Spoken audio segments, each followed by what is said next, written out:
Watch your language. Language. People of the internet, we want to welcome Joachim. Joachim, we want to start this conversation with you. Yes. Because the way I had arranged my things have not gone the way I've arranged them. Yeah. I want to have you as a fallback plan. Yeah. How are you doing, my brother? I am doing well. Yeah. I am doing well. And as you pressured us, we emerged from the bunkers. Yeah. And we are now on top of the ground. And we have had a few dry runs here in Nyanza. It was like, what do you mean by a dry run? That does not look good. They're having a dry run in Nyanza. Yeah. So where is the run? No, a dry run is a precursor. Things are going to get huge and huge and huge. All right. So what is the idea here that you guys are trying to do? What are you guys trying to do? Initially, our plan as the party is to market the candidate and the party. That is done by opening these party offices. Okay. So we were in Oyugis in Kasipul. Kasipul Kabondo. Yeah, Kasipul Kabondo, where Odoyo Widi comes from. Yes. So we were there and we opened an office and we had a chance to go around the market. The state of affairs are just as anywhere in Kenya. Things are not really well. Okay. So we went there and sold the gospel of economic liberation. How the fifth agenda will be a revolutionary agenda in the lives of the Kenyan people. Yeah. And my party leader had a chance to test the raw and mad love of the Luo people. Yeah. Seeing Wanjigi. Yeah, he was telling me that they touched me. And I felt a certain way. They touched me. They were just stretching their hands to touch the party leader. Okay. Yes, do you think it is the friendship that the party leaders have also enjoyed with His Excellency, the former Prime Minister? Yes, that's the biggest reason. Okay. The biggest reason is that he's a man who comes from a region that has always had a problem with Baba. Okay. But personally, they like party leader because of his relationship. Okay. With the late Enigma. The late Enigma. So the level of acceptance was overwhelming, and we have reason to believe that things are gonna be better than they are. Yeah. About the presidency, what do you guys think? Wanjigi is just there to kusindikiza hawa vigogo. I have no reason to doubt how my party leader does things. All right. Because he has done them the same way he's doing his presidency, and you can imagine the levels that he's got to. So I do not want to second guess my party leader. Okay. But from how things are being done, in the next few months' time, the question will not be whether he's just Sindikizari. Yeah. The question will be, why can't we support this one? Because the agenda, the vision, the eloquence, and we all know that in Kenya, among the opposition candidates, there is no person who can elaborately articulate the agenda that solves the problem of the Kenyan people better than the It is very interesting, and Odhiambo will agree that we have had several conversations without you, and a lot of mentioning of Wanjigi and Sifuna ticket has been tossed around a lot. And yesterday, actually, the last caller that called us, we asked them, who are you going to vote as president? Yes. And in front of 2,000 people, he said, I am going to vote for Wanjigi. Yes. How does that make you feel? It makes me feel very optimistic that Kenyans have suddenly seen the light. Okay. And that the curtain that has been preventing the people from accessing the altar of good governance has been ruptured, and everyone can access that altar. Okay. Yes. There is the feast agenda that Wanjigi and his supporters are going for. As a matter of fact, a lot of people have talked about it. But then I want to ask you, because here a lot of people are watching and are asking themselves, what exactly does the feast agenda mean? Are you able, in about 2 minutes, to articulate? I think it's one of the most marvelous agenda I have seen, because it can be twisted to solve any problem. If you are going to address people who are farmers, the feast agenda can be tailored to solve their problem. So how does it happen? Okay. That where are we losing our money as the Kenyan people? The money that should be used to provide social protection programs against that cushions people of Kenya from undergoing uncomfortable lifestyles. Okay. So the first thing that we have proposed as a party in our first agenda is that we shall not pay the odious debt. Okay. And that automatically saves us to a tune of 2 trillion in every financial year.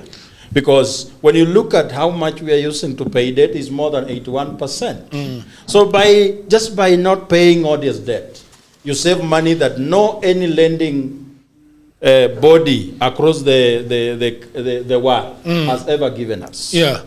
And therefore, that provides access to money by government to provide these services. And another thing, when we say that the government shall not borrow locally, banks make money by loaning them to people. And therefore, the bank shall be forced to look for customers who are me and you, and that shall force them to reduce the interest rate. Because right now, the interest is very high because they have a big customer called government. Yes. And that's crowding out the people. And that makes us able to provide free education, free health care, and lower the cost of production and the cost of living by reducing, how do we call this tax? VAT tax. Yes. By 11% and replacing it with 5% sales tax. Okay.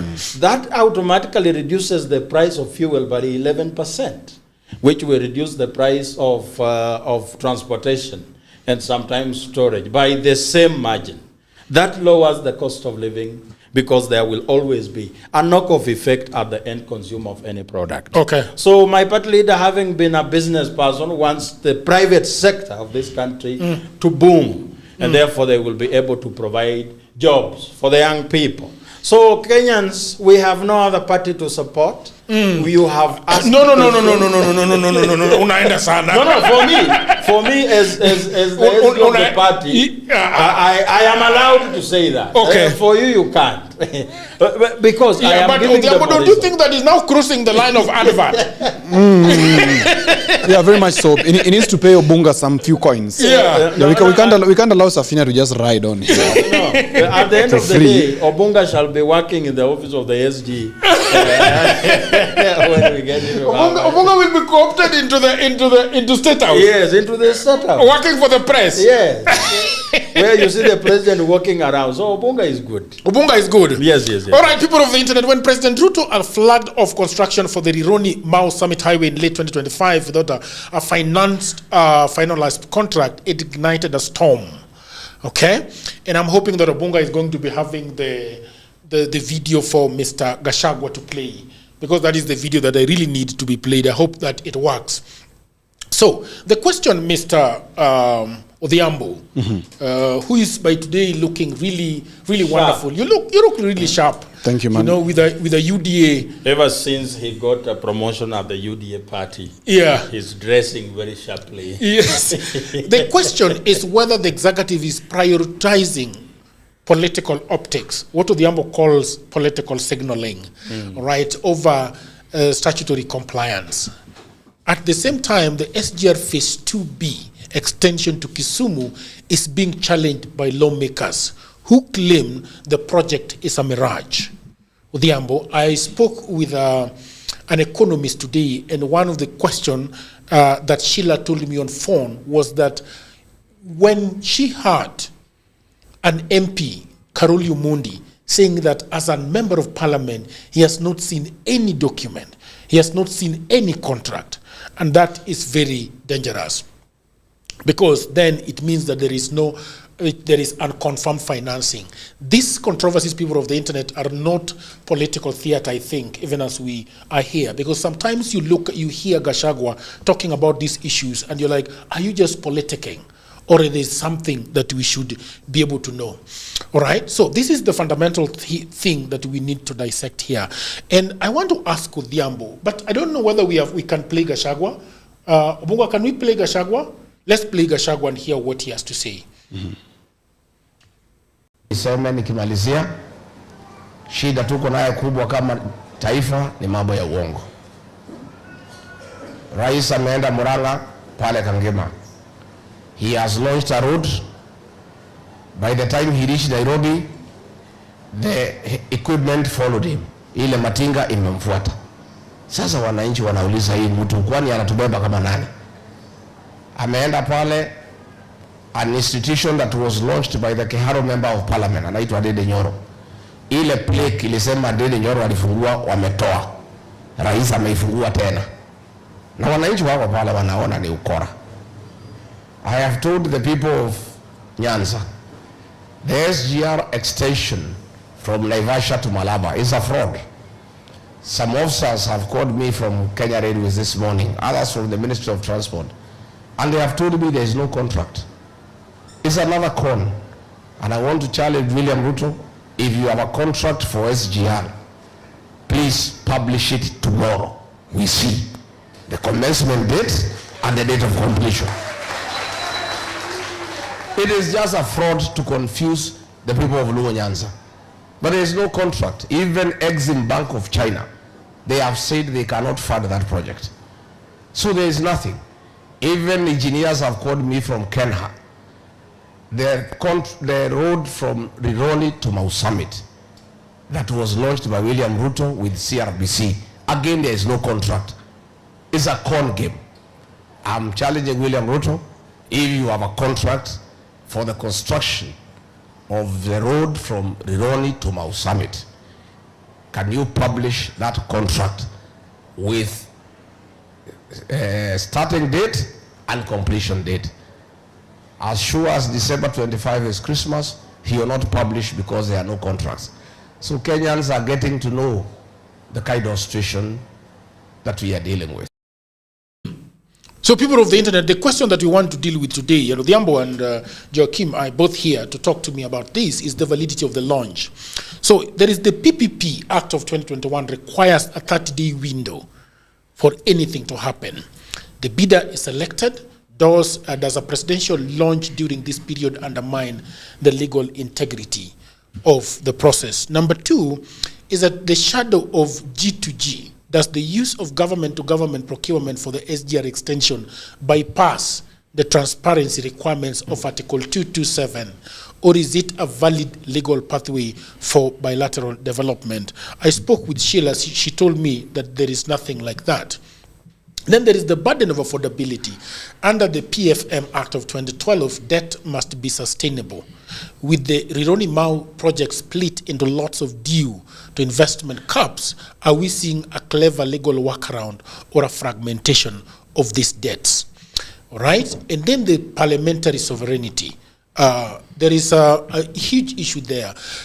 With the passage of the National Infrastructure Fund Bill 2026, is Parliament reclaiming its role as the gatekeeper of public funds, or is it simply reaching out to audit gaps created by the executive, Mr. Odhiambo? So, but before that, people of the internet have gotten the issue why we are here today. I want to go to political temperature. Obunga, are our political temperatures there? We have Ichungwa, not Ichungwa, Kangata, talking as citizen. Do we have any of those? Yeah. I don't know which one we should start with. We can start with, there are issues there. Which issues do you have? Yeah, play, just play. play, brother. Rating the president on a scale of 1 to 10, what would it be? Let the voters do the... What is your opinion? But as a voter yourself? Yeah.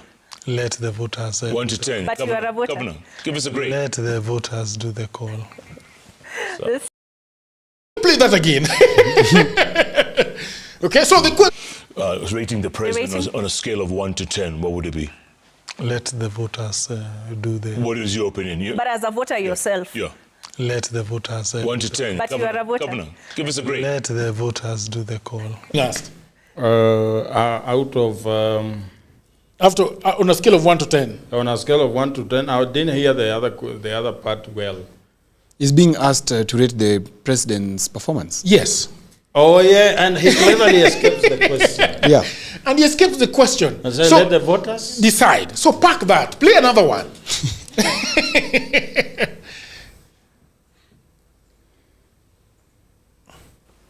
I did not speak to him earlier in the week, no.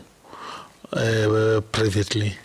I think I was alluding to a meeting that I held late last year about the region of politics, and I shared my mind on how I think probably we can push them ahead.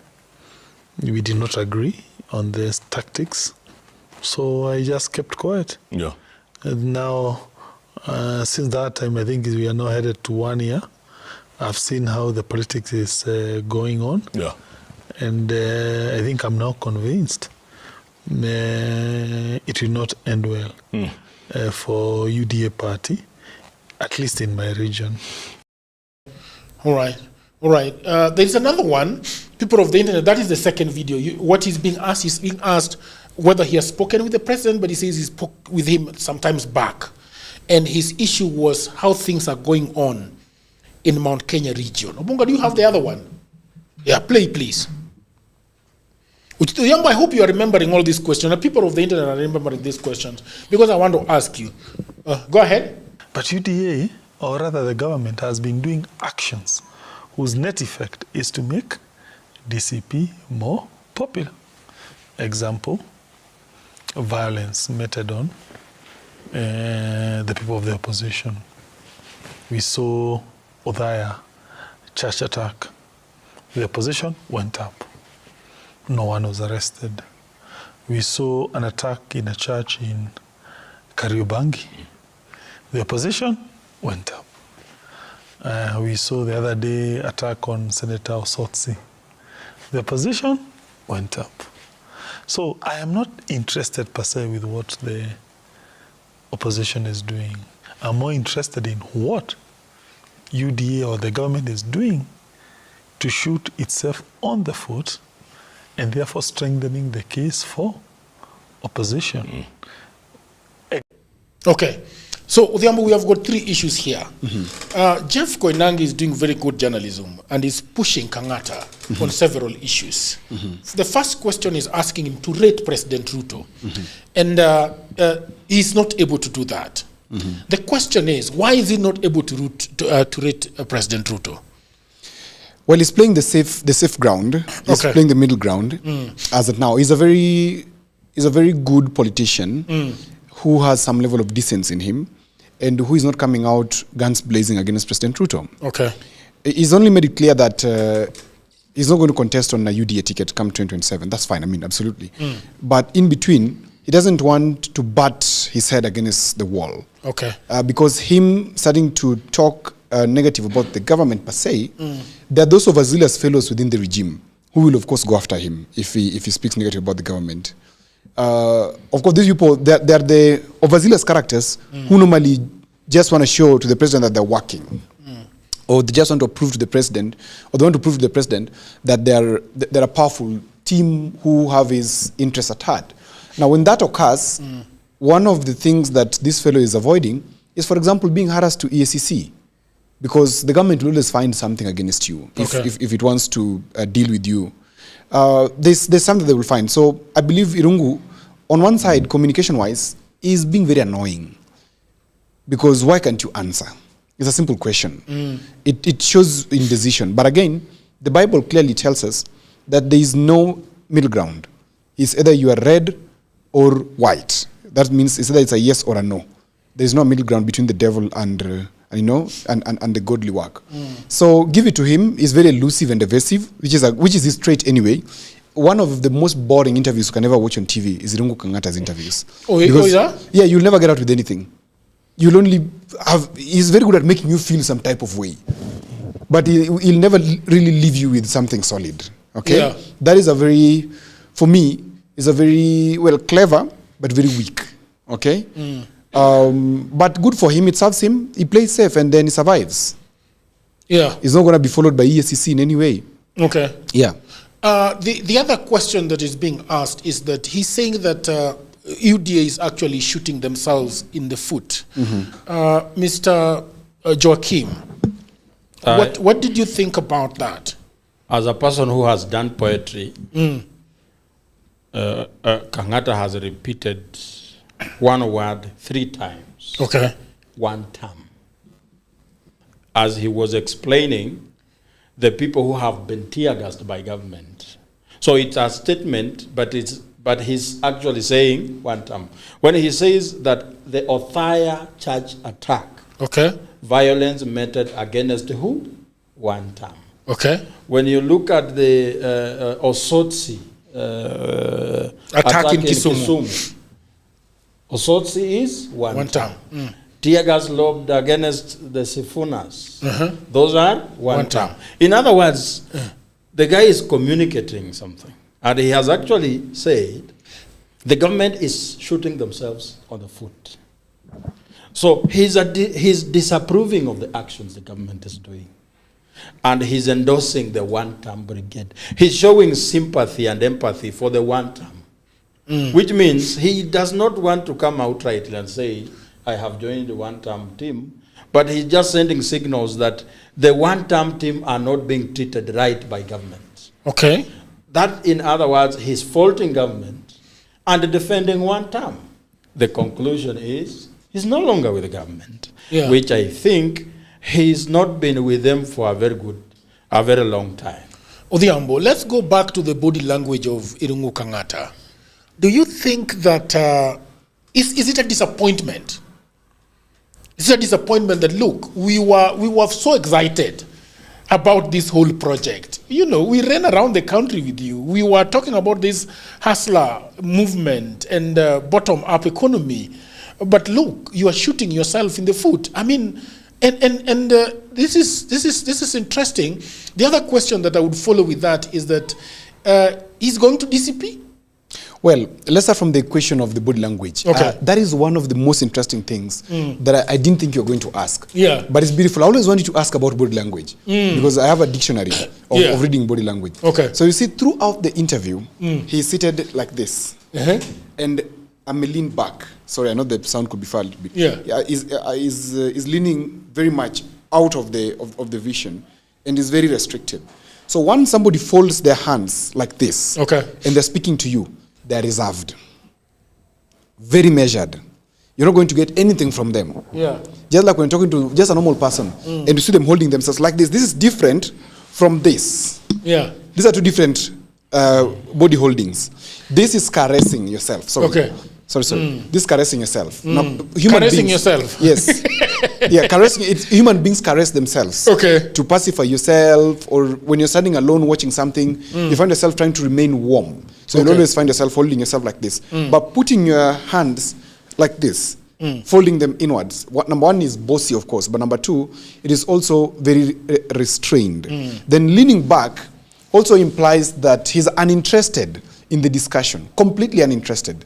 Whenever you're sitting with somebody and you're having a conversation, one of the things that you must always focus on is where they're sitting. When they sit leaning back, they're not in. But when they sit at the edge of the seat, I will demonstrate like this. And they're sitting, it means it shows the eagerness. They are bent towards you. Like Babu. Yes, like Babu. You must have, they're bent towards you. So they're very interested in what you're saying. But when they're leaning off from you, they're not interested in what you're saying. Always, they're holding back. They're holding back. Always understand how the shoulders are whenever somebody's speaking to you. And even in terms of photography, when you want to analyze a photo, for example, and somebody's standing side by side to the other, and you want to see if they are interested in each other or not, look at the angulation. The angulation should be about 4 to 12 degrees. 4 to 12 degrees? Yes, to imply that the person is interested in you. If they're standing straight away from you or panning out from you, they're completely uninterested. And that's how we always monitor presidential photos, for example, including who is greeting who first and whose hand is being seen. Those ones, I think, are subject for another. But for Irungu Kang'ata, he was off, uninterested, and he was holding back a lot of information. But that then points to the next thing. You've asked that, is he joining DCP or not? Of course, he has to join DCP. He has no option. Because the share of voice that I talked about yesterday in Mount Kenya has significantly drifted towards the fellow called Gachagua. And since he's directing the conversation there, he's directing the narrative there of, it's a siege mentality in Mount Kenya right now. And the siege mentality is specific to the aspect that, hey, we are being hounded out of government. This government is betraying us. So we are being persecuted. And so the whole mountain believes that they're being persecuted. And so Irungu Kang'ata has no option but to join DCP. I don't see him joining any other party apart from DCP. Yeah, but then the question is, Joachim, why is he a bit timid in as far as answering those questions are concerned? Why can't he just come out straight and say that, look, Ruto is the bad guy here, and we really wanted to support him. We wanted to make a proper government with him, but I think that he has lost his way, and therefore, do you agree with Odhiambo that he's afraid that he's going to be followed by the government via of course, EACC of course, and things like that? As a governor, you have a lot of skeletons in your closet. Yeah. And any case can be formulated against you. From what I think, the reason as to why he's not coming out outrightly to say what his stand is, it's because things have not really crystallized within the opposition. And there is room for you to dilly-dally and see which direction is the wind blowing before you come out and declare your stand. Because the ground is still reshaping. Not everyone has really come out to showcase their muscle. So you are more susceptible to either overrate or underrate some people. And I think that's why he is having some timidity of explaining. Okay. But then again, these are the times that I keep on asking Kenyans. Yeah. If Irungu Kang'ata ran on a UDA ticket and won, he's been governor all this time, now he is jumping out. Is it because he has suddenly realized that UDA is no longer the dream girl he wanted? Or is it clever aligning with the ground in a bid to rescue himself from the possible backlash from the people who can punish him very greatly from his seat? And therefore, it's a call upon the Kenyan people to do their own assessment, analysis. Yeah. To gauge these people who are now jumping ship from where they are. Because there will be a lot of realignments. Some people will jump from DCP, some people will come to Safina, some will leave Safina and go elsewhere. But people have to establish the real intention. Because you are not, Kenyans should not be tempted to vote for people who have camouflaged to look like people who are interested in the country when they are just looking out for themselves.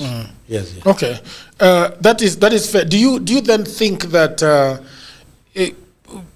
people like Irungu Kang'ata are not really after the people? They're just figuring out, okay, where is the wind flowing? Where do we go? You think so? Well, that is true. Yeah. Irungu Kang'ata largely is, as I said, is playing the politics of survival because he's not straight out identifying with the DCP. And, middle ground is not a very good ground. The best ground is always taking a stand and saying, me, I stand with XYZ. Like, you've always called me a government apologist, I accept. Okay?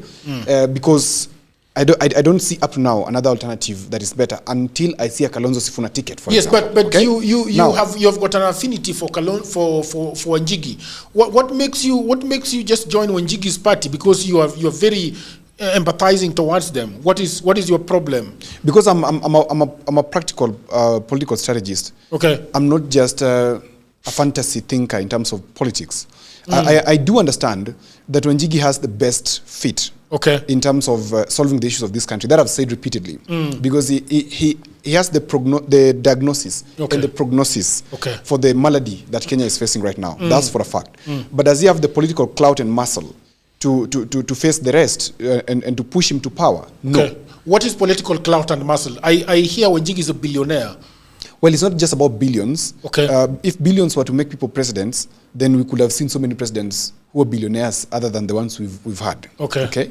Political clout simply means that you must also have a story, a narrative that is easily acceptable to the people, which I doubt if Wanjigi has. Okay. Because, as I've said before, he's a very successful businessman. But what is his story? Does it relate to the normal Kenyan man? Okay. Or normal Kenyan woman? It doesn't. Because he's born of privilege. His father was a cabinet minister. Same to Uhuru Kenyatta, who became president. Same to Uhuru Kenyatta, okay? So unless he's made, he cannot become, okay? Okay. And that's why I said he has to then work on his political clout, which my friend here has been doing very well for him and Willis Otieno. Okay. And also him coming out of the bunker recently and doing whatever he's doing is beautiful. But I believe if he continues doing that, then he could gain some reasonable clout that can then push him into the negotiation table with the united opposition. Because he can't go it alone as at this moment. We appreciate that he has the best doesn't seem strategy. to like united opposition, though. Well, I think he has no option but to sit with them. The issue here is, I've heard Odhiambo is saying he's a practical thinker in politics. Yeah. Before my party leader took front page appearances in politics, he has been in the strategy rooms. And he has been in rooms that power was discussed, how to get it, and they finally got it from way back in the 90s. So I do not doubt that he has the capability to turn that around for himself. For heaven's sake, I have sat with a man. You like him? He has the metal? The wherewithal the wherewithal is plainly evident. Okay. And I want to invite Odhiambo to watch and learn. Okay. Because the things we are about to turn out here. And I like the fact that there is a perception about my party leader that there are things he can't do. Okay. So once he does those things on his own, it's a very big mileage on our own, on our campaign. Yeah. Because the question of joining hands, the question we are asking is that we have an agenda on the table. This agenda has people, even within the opposition, that are so much embedded, and they cannot be the ones helping to achieve. Okay. So when we join hands anyhowly, what effect does it bring to the agenda on the table? Okay. So what is the purpose of our unity? Okay. The unity will bring votes. We will get power. Okay. Then how do we proceed from there? After getting power, because our main concern is not the voting day. All right. The main concern is the next Monday after voting. Yes. What is going to be done? That president, once we've voted for our party leader, and he's now being sworn in at Kasarani. Okay. What is the statement that he leaves with Kasarani? What hope does it give the Kenyan people? What actions are supposed to begin in earnest the next Monday? Okay. Because there are things that must happen. Because we are singing one term. All right. And we agree. All right. That one term has to happen. Why should it happen? Because it gives us now an opportunity to actualize the agenda we have. But before one term, we have reasons as to why President Ruto qualifies to be one term. Therefore, these reasons have informed our resolve to say he must go home. Therefore, there must be a way forward after one term. Because we do not want to come on this podcast and cry the same cries under a different president. Okay. We do not want to replace Hitler with Joseph Stalin. Okay. We want to replace Hitler with Winston Churchill. Okay. Because things have to work in this country. The main question is, because there is a lot of distrust between Wanjigi's camp and the rest of the united opposition. So if I hear you correctly, you are saying, okay, we have a common enemy. But once we have put the common enemy on the roadside, we have now the road ahead. Are we going to agree which vehicle is going to carry us yonder to the other side? For example, you have talked about odious debt, and you are asking yourself this question. This is me asking you. You do not believe that the united opposition has no formula of dealing with the debt. Yes. All right? Yes.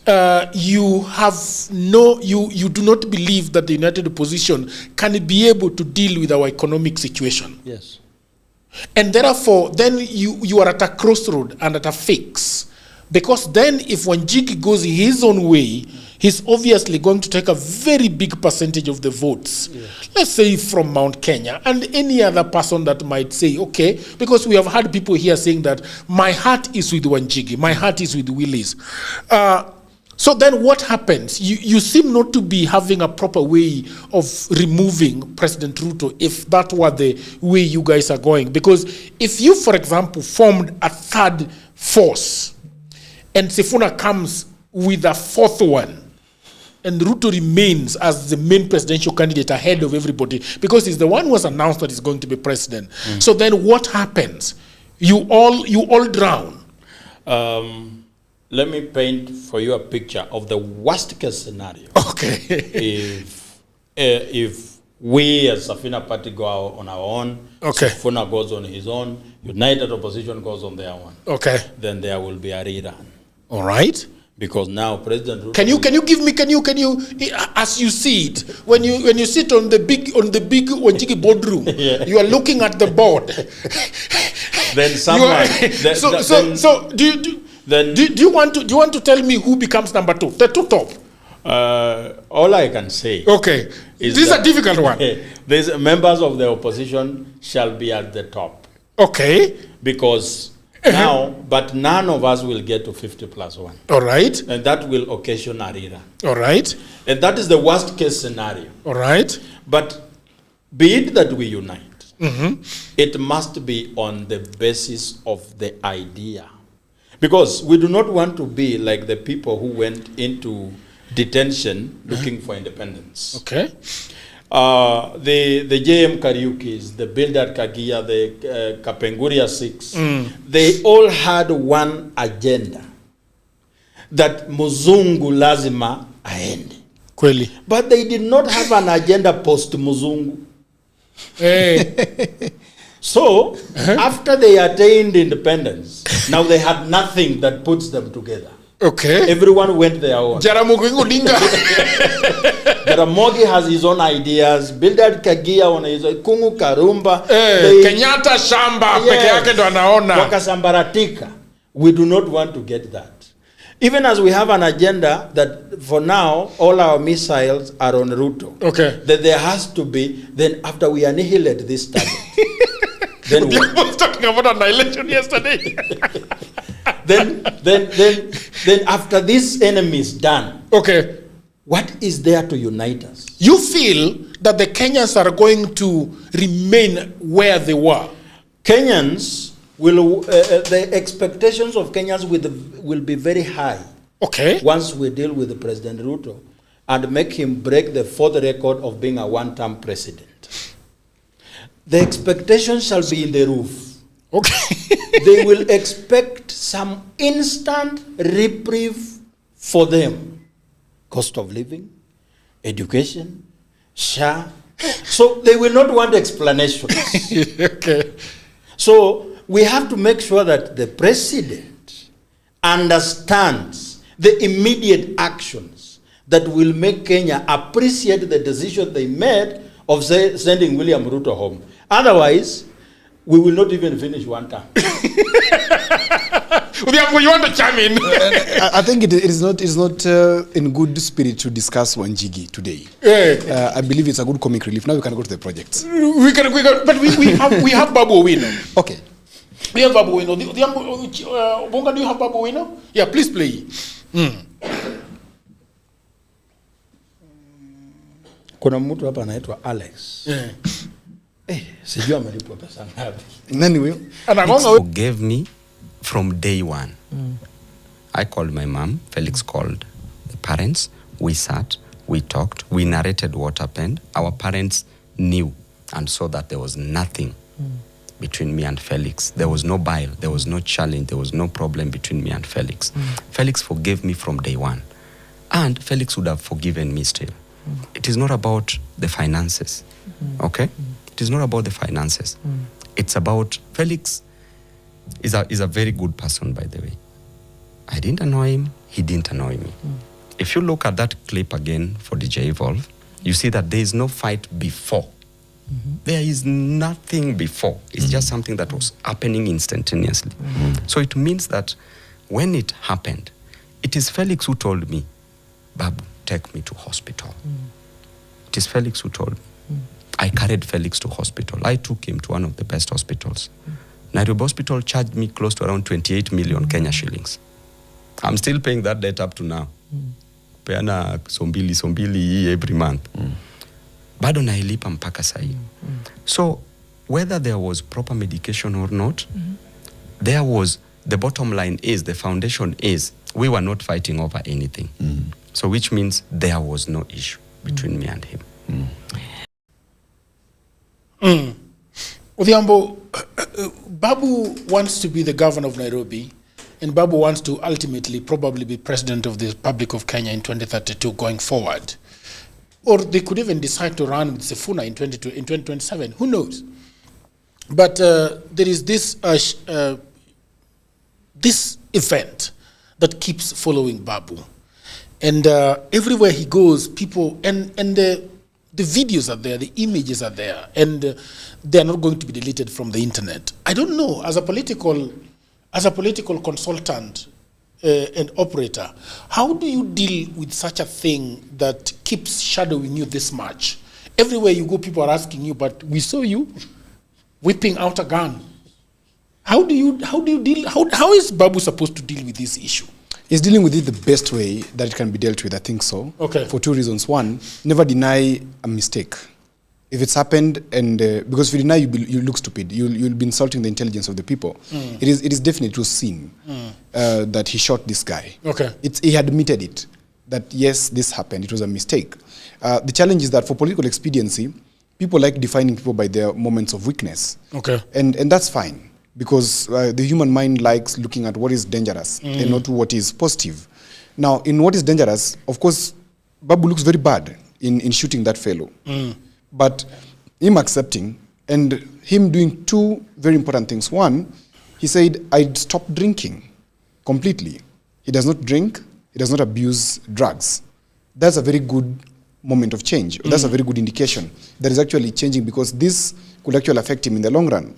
Number two, he's also taken the responsibility and said, yes, this happened. It is shameful. It is painful.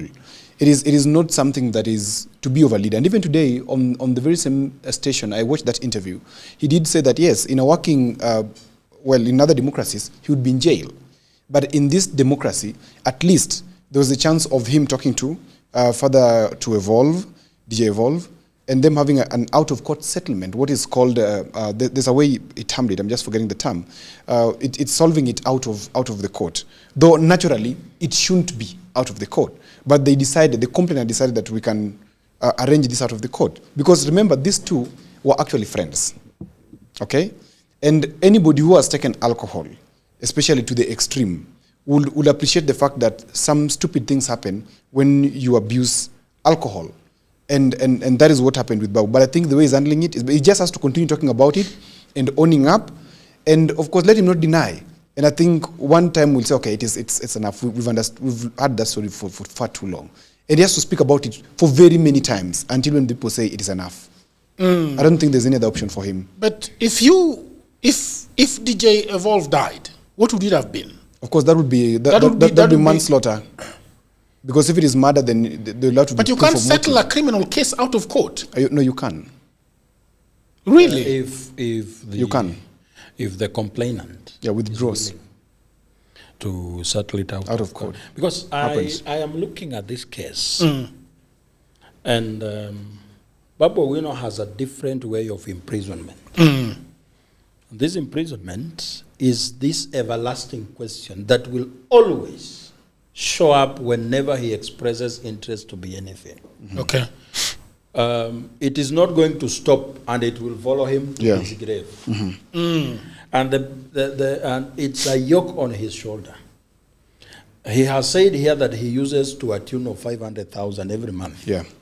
He has used 70 million ever since the incident happened.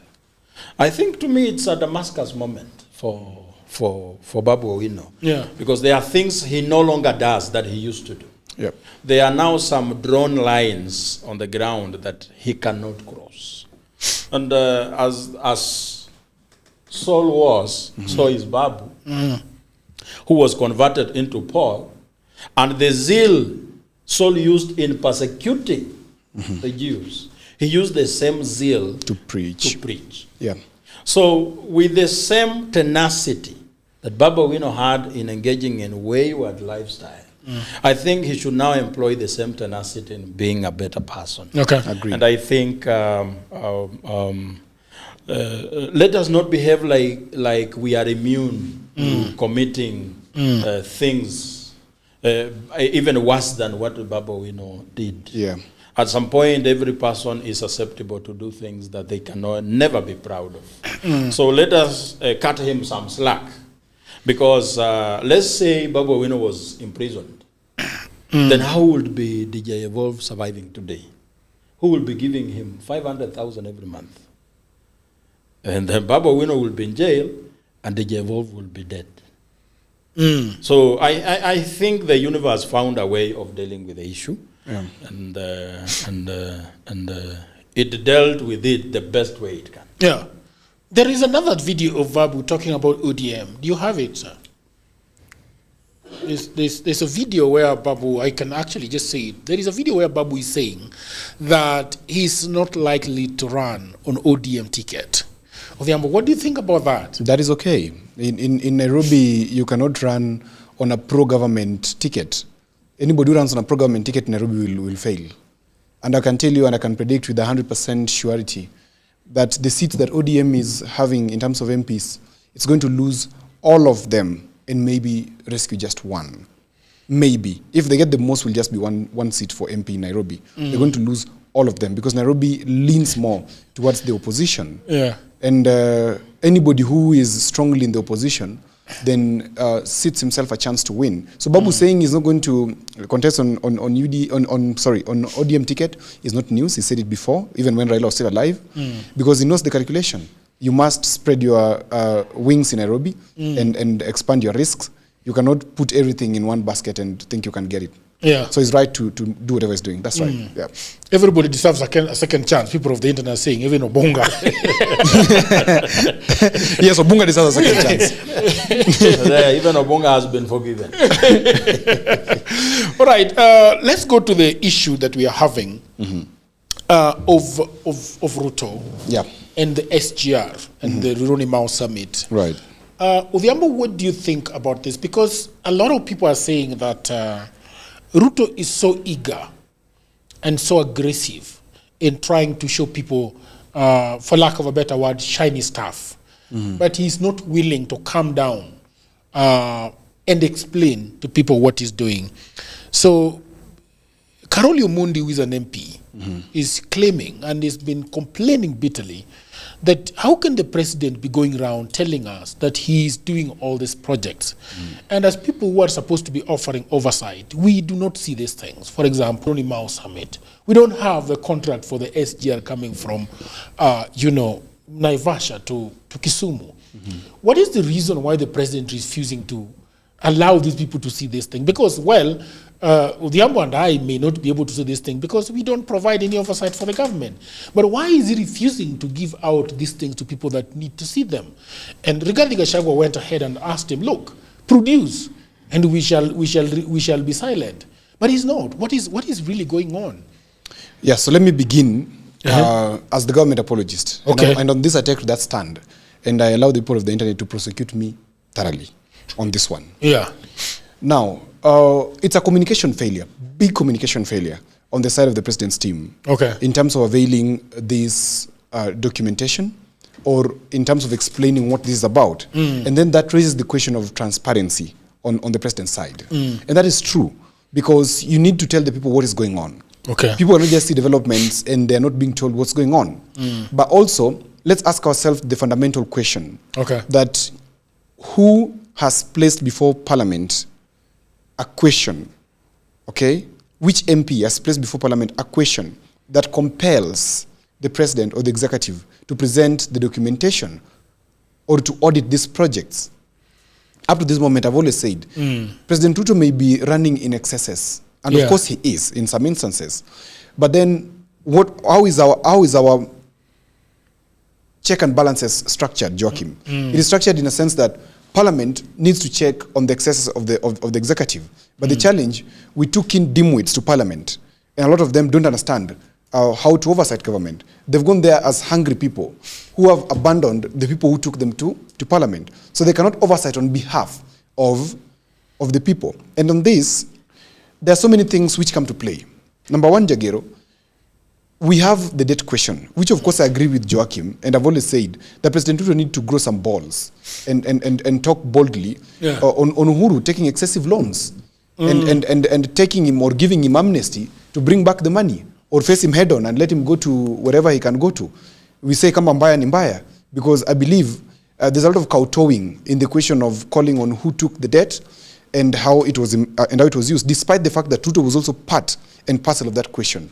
He should not fear facing Uhuru Kenyatta in the face and telling him, you know what, this problem was caused about by you, and you have the political responsibility and criminal culpability of the disappearance of 1 billion shillings, $1 billion that was taken under the Eurobond debt, plus very many others.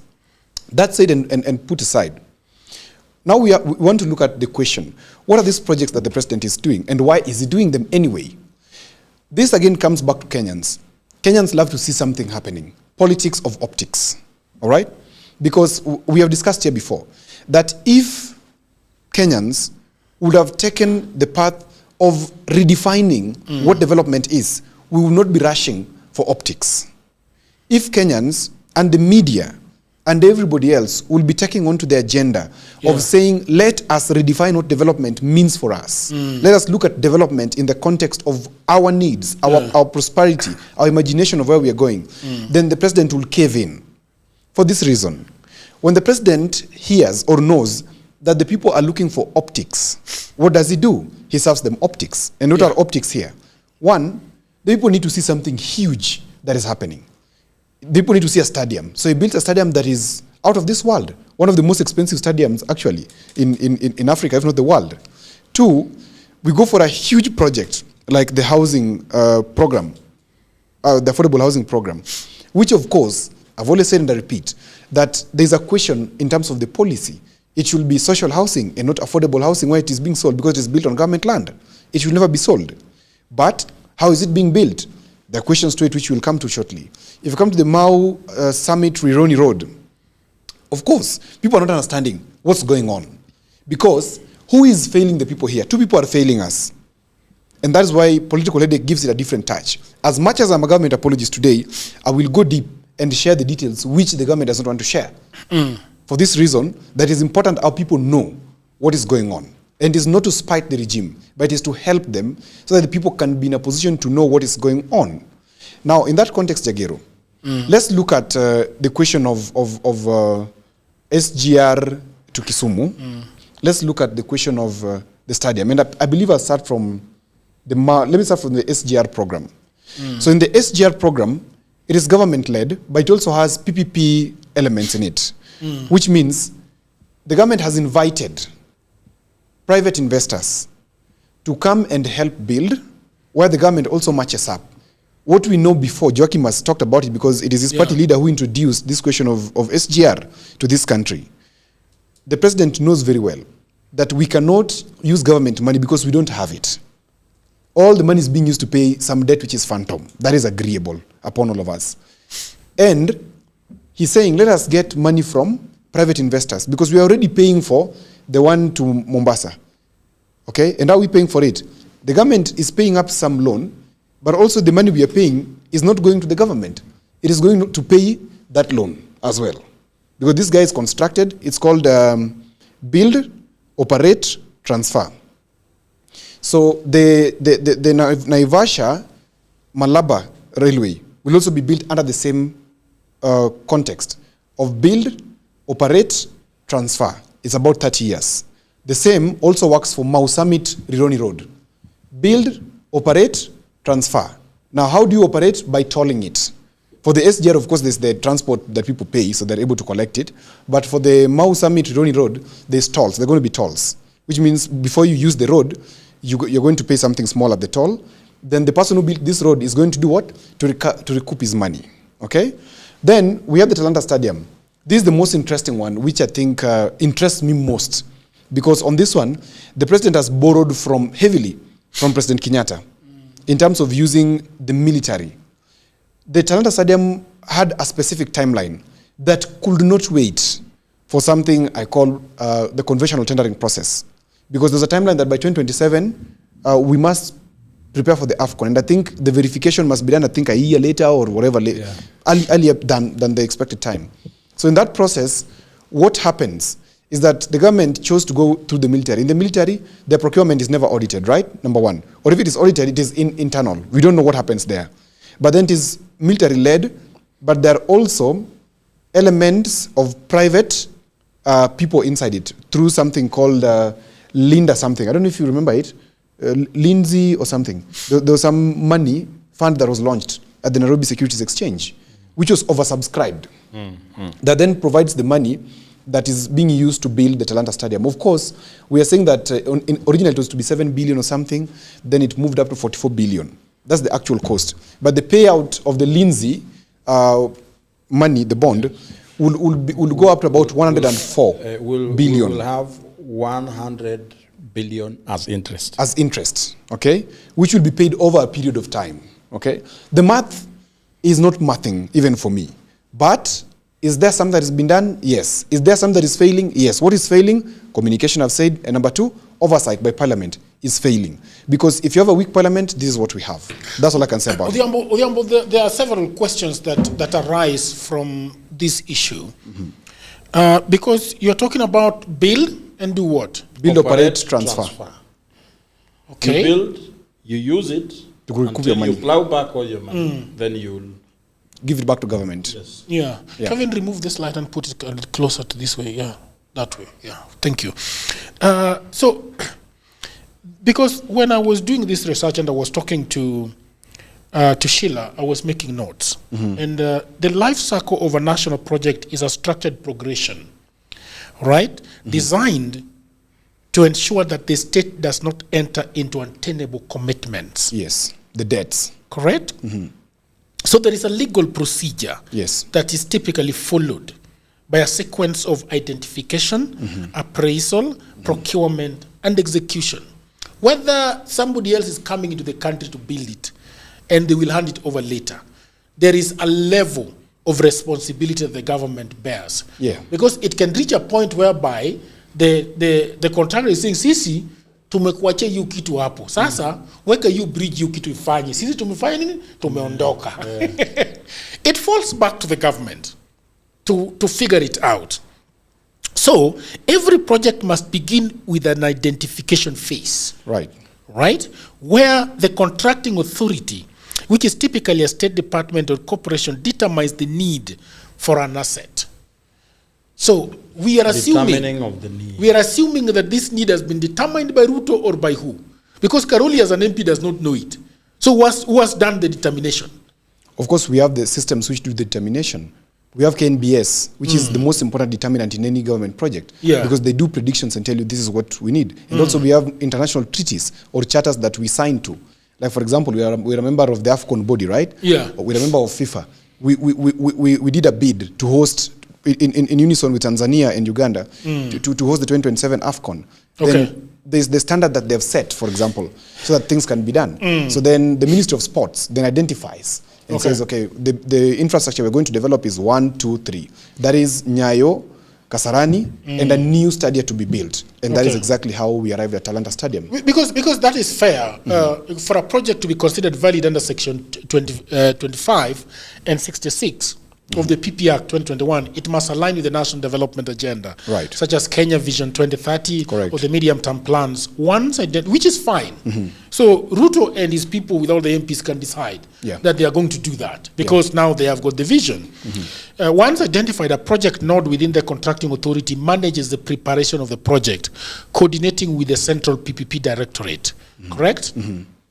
So then a feasibility study and approval process is done. It's done, A cornerstone of the legal procedure is the mandatory feasibility study, which we assume somebody did. It was done, actually. The study must evaluate the technical, financial, legal, social, and environmental feasibility of the proposed facility.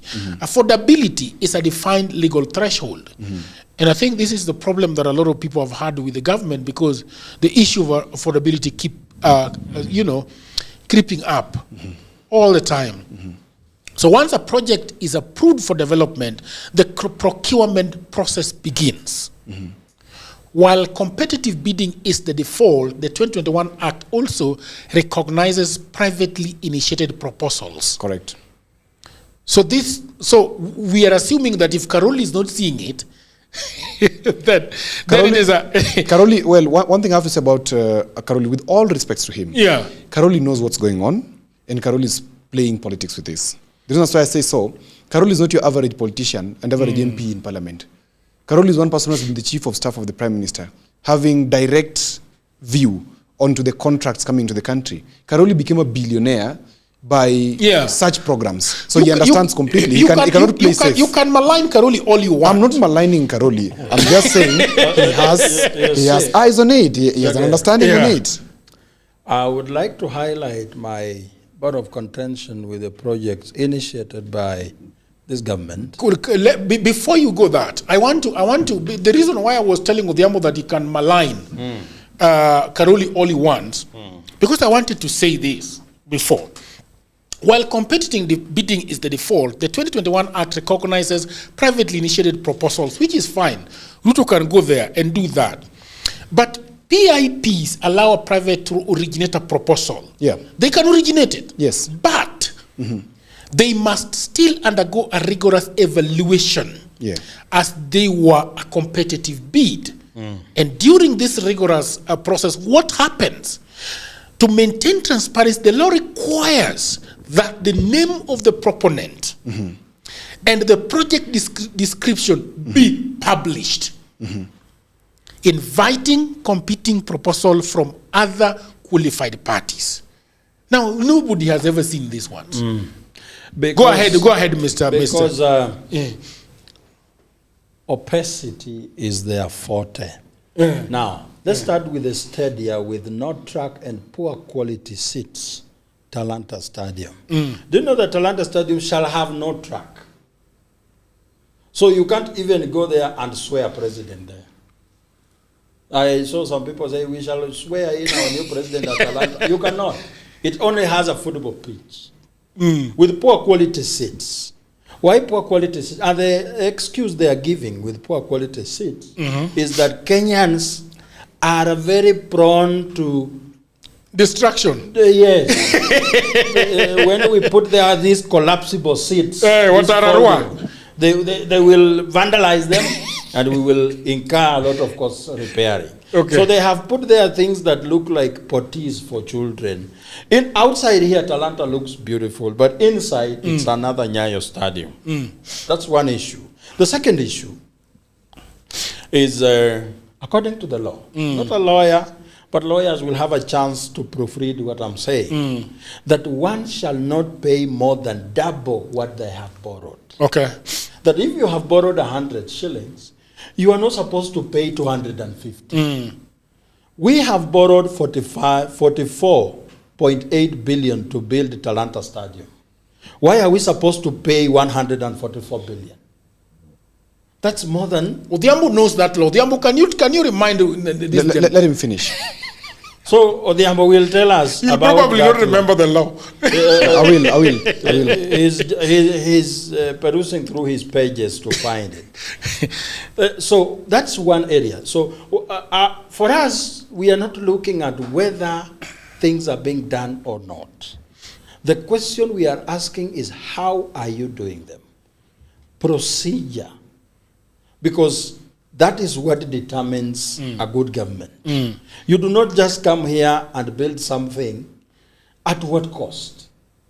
Who is going to bear the burden of paying for this infrastructure? And when we come up with any infrastructural project, what problem are we solving? What's the need for it? What is its effect and impact on the hoi pollois? Oh, no, let me not call them that. On the ordinary Kenyans. Because everything must be done in the interest of the people. The second thing I have a problem with is housing.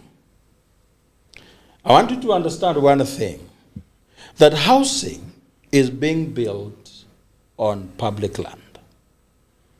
And this is a facility that shall, at the end of the day, be occupied by private people. And therefore, procedurally, there has to be a conversion of this public land where we are building affordable houses into private land. And all public land are either owned by county assembly, are either owned by county government or national government. So any conversion must therefore be done by either county government or the National Assembly. We have not seen any county assembly or national assembly converting any land where these structures are being built into private land. Yeah.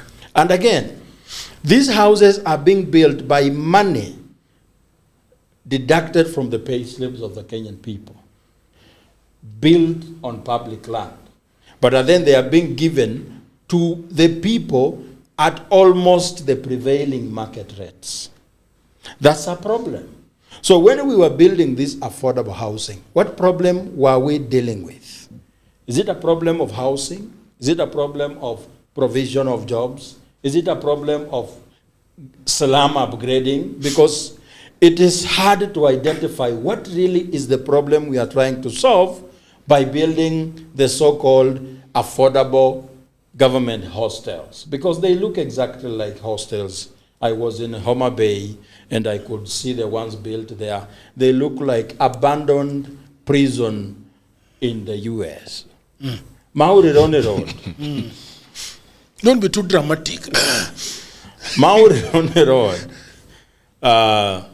The problem I have with it is 45% of the project shall be funded by money from the NSSF. Then 55% of the project shall be by the private developer. Who is the private developer?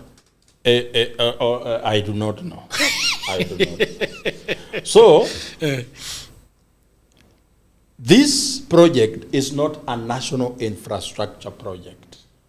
It's a commercial project for some people. Yeah. So you are not building something that is just coming to serve the people. It's a business idea. And in business, you have to always minimize cost and maximize profit. How do you maximize profit in such a project? By making sure that there is no substitute for this project, for this product. That everyone shall therefore be forced to use it. That's why they lied to us that there shall be an alternative road on Mauri-Roni Road. But Kenya announced that there shall be no alternative route. Really? Yes. But Odhiambo has always maintained there will be an alternative route. There is no alternative. It is being built to look for money. So how do you build something that is supposed to look for money, then leave some substitute that does not cost anyone anything? It does not make sense. So you will not make any money. For you to make money, there has to be just a Mauri-Roni Road where Kenyans, despite their money saved in SSF being used to build this project, they shall be paying 8 shillings per kilometer. This road is 170 kilometers, which means basi ya Mbukinya itahitajika kulipa an extra 1,300 shillings. Nikienda Ushago. Why am I paying? Yet, money, a very good amount of money that was used to build this project was public money in the NSSF.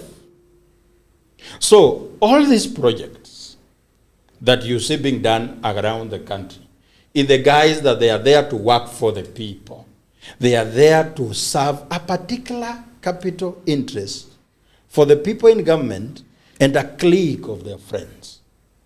So, there is no political goodwill to work for the Kenyan people. And there has been a very good reason A very good reason. In finishing. In finishing. Yeah. A very good because reason. I want to give Odhiambo an opportunity to respond. Yes. Yeah. A very good reason as to why, and Odhiambo mentioned things to do with, why are we going through all these shenanigans to finance development? Because our own balance sheet as a government cannot fund development. Why? Because 80% of what we produce as Kenyan people goes to paying a phantom fictitious debt taken by people and benefited themselves with it. But it's on the burden of every Kenyan to pay it. So we have to come up with other mundane ways of funding development. You also have to remember that President Ruto is borrowing to a tune of 1.1 trillion yearly. Remember, in our laws, one shall only borrow for development, which means the 1.1 trillion borrowed by President Ruto should be the money that is used to fund these projects, not some PPP or some or they are telling us where securitization. So these things are causing problems. But when we ask these questions, some people tell us that we are against President Ruto because he's challenging. They are telling us all manner of excuses, that we are therefore in government and we are feeling jealous for some people from some region that they are finally in government. But there is facts on the table that qualifies President Ruto to therefore serve a one term. Okay. Odhiambo. All right, so let's go to the facts. Okay. Can you answer this question though before the facts? Please. The transition from a preferred bidder to a project partner involves intense negotiations on terms of the project agreement. A project agreement is the contract that defines the rights and obligations of the parties. Before this agreement can be signed, the Attorney General must clear the final draft. The Act requires that information regarding an executed project agreement be published in at least 2 national newspapers to inform the public of the state's long-term commitment. That has not been done. Well, and I said, admittedly, there's a communication challenge.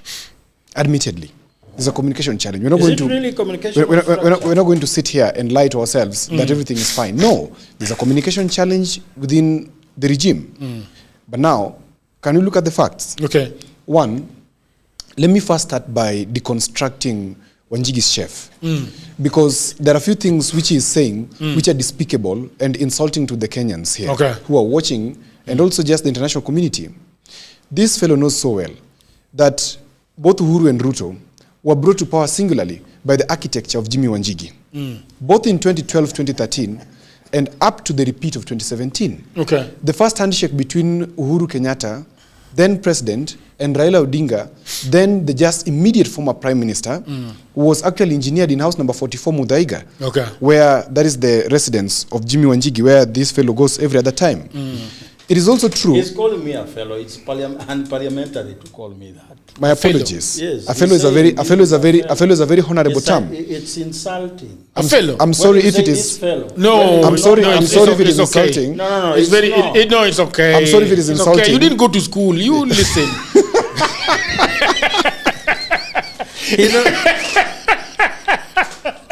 Why are you harassing people who didn't go to school? Don't stop swinging. All right. He is making noise. So now, Joachim, it is true that Wanjigi had some interest then, because up to 2013, nobody in this country had ever seen a photo of Jimmy Wanjigi. Okay. In the media. Oh, really? Nobody. Up to actually, when he was being persecuted, nobody knew how Jimmy Wanjigi looked like, except Raila Odinga and the regime then, as was. Because Jimmy Wanjigi was an operative in Kibaki's regime that later on became a very good friend of Raila Odinga because he had vested business interests. The reason as to why Jimmy Wanjigi has come out to shout at the top of his voice is because somebody kicked the pot where the broth was being prepared. Okay. So before he came to cry, as he's doing now, he was actually part of the team that was engineering the theft that was going on in this country. Okay. So he cannot exit that blame game. He sits right within it. I know you know, and if you want us to have a session about Jimmy Wanjigi, I've always asked you to give us a session so that I can deconstruct Jimmy Wanjigi, because at times I support him because of his vision, but he cannot also escape his weaknesses, and that is a fact. I would like allow me to finish. You had your time. Don't heckle. You had your time. Don't heckle. I'm not heckling. Yeah. We respect him, yes, and we adore him as a businessman. Diambo allowed you to execute your points very well. Yes, yeah. and we respect him and adore him as a businessman, but we cannot also forget what he has done and how he contributed to this phantom debt you're talking about. The reason that's why he knows that debt very well is because he's the one who engineered that debt. He's the one who advised President Kenyatta. He's the one who advised President Kenyatta on how to go about that debt, because there's going to be benefits. The reason that's why Wanjigi is shouting is because that debt was taken. I feel like I should be like TV47 that when things are being discussed, Wanjigi is not here. but we can all see. I'm a situation room. Wanjigi is not here. But I expected my brother here to deconstruct my submission on the project. I'm coming to it. I'm coming to it. I'm coming to it. I'm not attacking the person of Wanjigi. And I've said I do adore Wanjigi. Yes. And I respect him. You do. You know that. But I'm saying we cannot forget. I know it's getting a little bit hotter, but we cannot forget the facts. You cannot mudslinging. I'm not mudslinging. Did Wanjigi help form the regime in 2013? Let me answer that question. Did Wanjigi help form the regime? It's a yes or a no. Okay, Odiambo, you ask the question and let it be answered. Is it a question, or it is those questions that don't need answers? You've been gracious enough and accorded me this latitude. And let me put these things clear. Yeah. That there is no reason or any folly whatsoever for people to exercise their democratic rights. And I want to jog your memory to 2013 when Raila Odinga and Uhuru Kenyatta were jostling for the presidential seat. We had a question of ICC. I remember President Ruto, who was then looking for presidency also, approached my party leader. Yes. He wanted him to help how he can become president. Okay. Raila Odinga was pushing a narrative of Hague, and it was very detrimental to both Ruto. You know that is not true. No. You know that is not true. You see. You know that is not true. I mean, people of the internet can just finish? Allow me to interject you. You took my time. I'll just allow on that one alone. I'm not going to take more than 30 seconds. Yes, tell me. Raila and his team were advocating for a local mechanism of solving the issue. It is Martha Karua, it is William Ruto who are saying, don't be vague, go to Hague. If you remember very clearly, it is Raila Odinga who was saying, please, let's have a local mechanism of sorting these issues out. At that time, it was actually expected that Raila Odinga was going to be taken to Hague. And people were saying, especially Mount Kenya people, that let us not be vague and let us go to Hague. Yes. Okay? So that one is correct. You can proceed. Of the Hague. Yeah. Where some very large, most of the people who had been disgruntled by the issue of the war in 2007 wanted the perpetrators to go to the Hague. The communities that had butchered themselves. The communities didn't butcher themselves. No. Allow me to enjoy my... What is your problem? Nobody can butcher himself. The communities butcher themselves. Bro. Each other. Correct. If I have to choose my words clear. But I already told you didn't go to school. And can you forgive people who didn't go to school? So there was animosity in the air. Yes. Between these two communities, Kikuyus and Kalenjin. Yes. Because they had butchered each other. So the unity of President Ruto and Uhuru helped quell the animosity between the two communities. And I have to admit that my party leader was there to help in strategy of them going to win the election.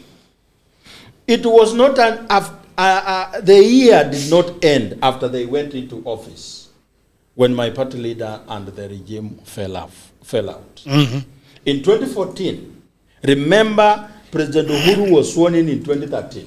In 2014, he sent military to break down my party leader's house and harass his family. I have heard Odiambo say that my party leader supported the regime up until 2017. That is false. Because you remember when Raila was making a lot of noise about the Eurobond. Okay. The person who was in the kitchen providing the numbers, how they have been lost, was my party leaders assisting the country to trace the theft. The first bet taken in Uhuru Kenyatta's regime was the Eurobond, and my party leader had already fallen out with them. He was the one helping Raila Odinga to trace the numbers. So we cannot apportion on him the biggest blame of helping the regime to borrow. Yeah. He is not part of it. And I do not think my party leader can be dumb enough to prosecute an agenda that incriminates him. He cannot do that. The reason why he's the only person who can talk about Odia's death is because he's the only person who has clean hands about it. So let me say this. Thank you so much. Let me say this. You agree? I can't agree with him. And the reason why I can't agree with him, Jagero, if yourself, Joachim and myself, agreed to go into an escapade somewhere, 3 of us, okay, everybody else isn't aware of what we've gone to do, where we've gone, okay? Then we come back and there's a disagreement between the 3 of us, and he steps out. And then something is coming out of the information where and what we were doing, where we went. Who do you think amongst the 3 of us is releasing that information? Joachim, stop being jittery. No. Stop being jittery. Stop being jittery. Let Jagero answer. It's a question that I cannot talk on behalf of my party. It's a question I've asked Jagero. Because I'm not talking about Wanjigi. I've just asked Jagero a question.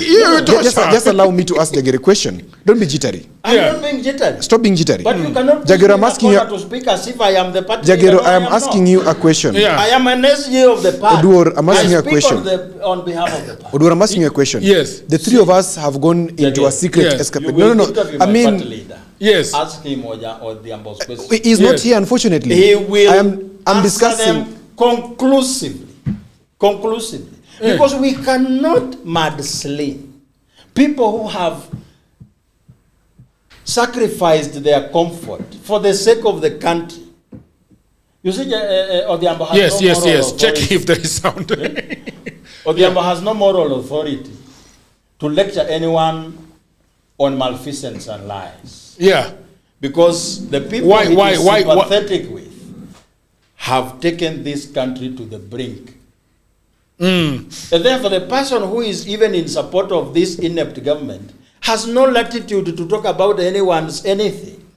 Yeah. So my friend, I will stick to the line. Jagero, we've gone, the 3 of us, somewhere. Okay. We've done something there. Then when we come back to Mekosana Kidogo, and one of us is speaking about it, of course, it is common knowledge that the people who are not with us do not know what happened. But Joachim is very eloquent, speaking to the people about what happened. It can't be that Joachim didn't know what was happening, but now he's speaking so eloquently about it. It's logic. All right? So what I'm saying is this. He may not, Joachim, please, be a good debater. What I'm saying is this. Don't heckle. Yeah. Don't heckle. We went, okay, let me put it plainly. Yes. Jagero is married, I am married, you're married. Yes. We have gone to the land yonder, Brazil, where, okay? Then we participated in a carnival. People were dancing, and the Jagero danced with with a Latino. A Latino. Yes. And then it's only us who know. We laughed about it because he was dancing badly. Yes. Then we come back, and it's only us who were there. It's only us who knew. Yes. But then all of a sudden, we are hearing that because now we said we are going to Nigeria next, and we said we are not going with you. Now we are hearing the story of Jagero dancing badly with the Latino outside there. Do you think you who is speaking about Jagero's dance, you are not there? Relevant to this one? Stop deflecting, you know what I'm asking. Yes. I know you're intelligent enough to appreciate my question. It means that your eloquence comes from knowledge. It could be that, yes, Wanjigi did not put his hand in the cookie jar. But did he have knowledge on the thing that was going to happen? Everybody in Kenya wasn't aware about this odious debt, etc., until when Wanjigi came out and spoke. Brilliance. Thank you. He understood and he could project what was going to happen. Thank you. Remember, he's the person who introduced the topic about corruption. Nobody in this country. No one was ever talking about corruption in those days. Nobody in this country. Nobody in this country knew about this stuff. It is Wanjigi who is speaking clearly. And I'm not saying it's bad. I'm only saying he had knowledge about it. either by participating in the formation of this thing happening, or by expecting, because Wanjigi is a businessman, he's not an activist. He's never been a politician. He started just the other day when his door was broken, okay? So that packed aside, let's concentrate on the project that we were talking about. Now, he said something that is very despicable. Okay. Allow me to call out Joachim on a few things. Okay. We cannot say that because Talanta Stadium does not have a track, so we can't have a swearing in there. I mean, that is, if even a baby class pupil or whatever knows that. Just a minute, Joachim. Ama nikuache uonge, bro. Thank you. I don't want to get boiled up, you know what? So we know that you don't actually need a track for you to be sworn in. If, let's say, your party leader wins and decides to go and swear himself in there, of course, that is a fantasy. But let's say he decides to go and swear himself there. What will block him from swearing in himself there? Nothing. Because there's no track. Understand my context. Thank you. I'm agreeable to you, and you are agreeing that nothing stops anybody from swearing. Yes, you Park can that even aside. be sworn in at home, like exactly.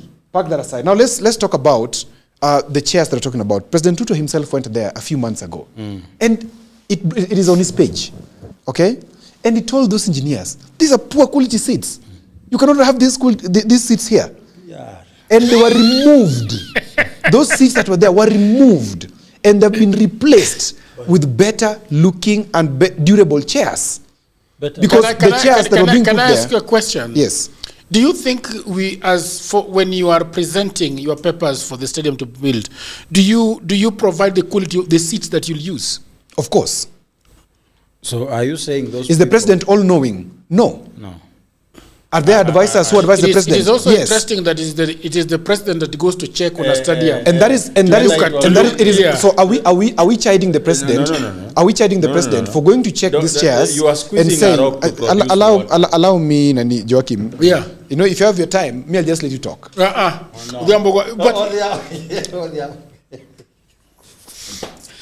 ahead, Odhiambo. Thank you. Yeah.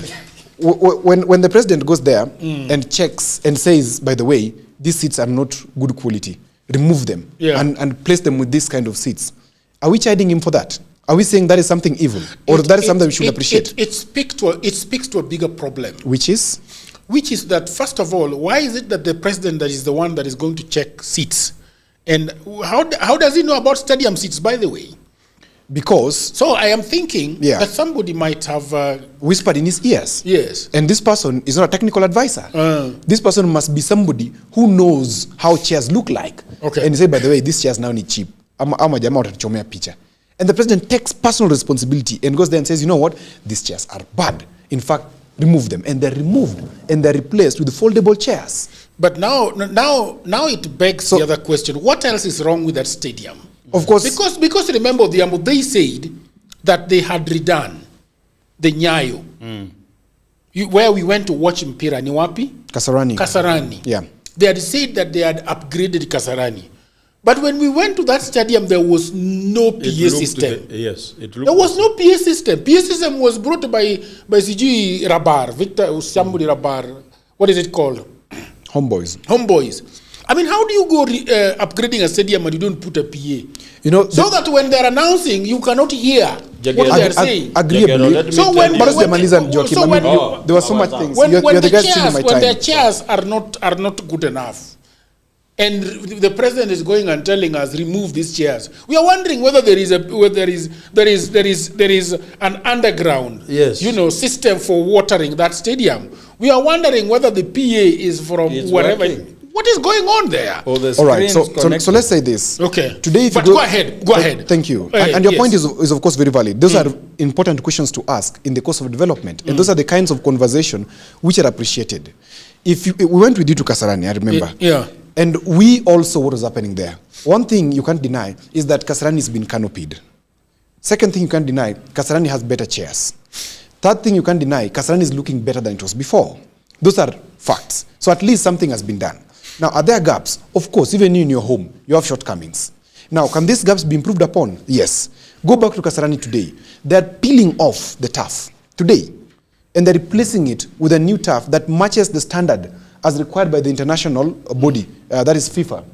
We are also having the other issue which you've talked about, which is sound. the question of sound. Can it be corrected? Yes. Is it being made? With these conversations, I believe the president and his people are hearing, and they can actually move to fix the PA system. Now, you've said correctly, in the question of Talanta Stadium, are there other things that could be wrong? Of course. It is an engineering thing, and in engineering, they always say, if it is moving and it's supposed to move, don't fix it.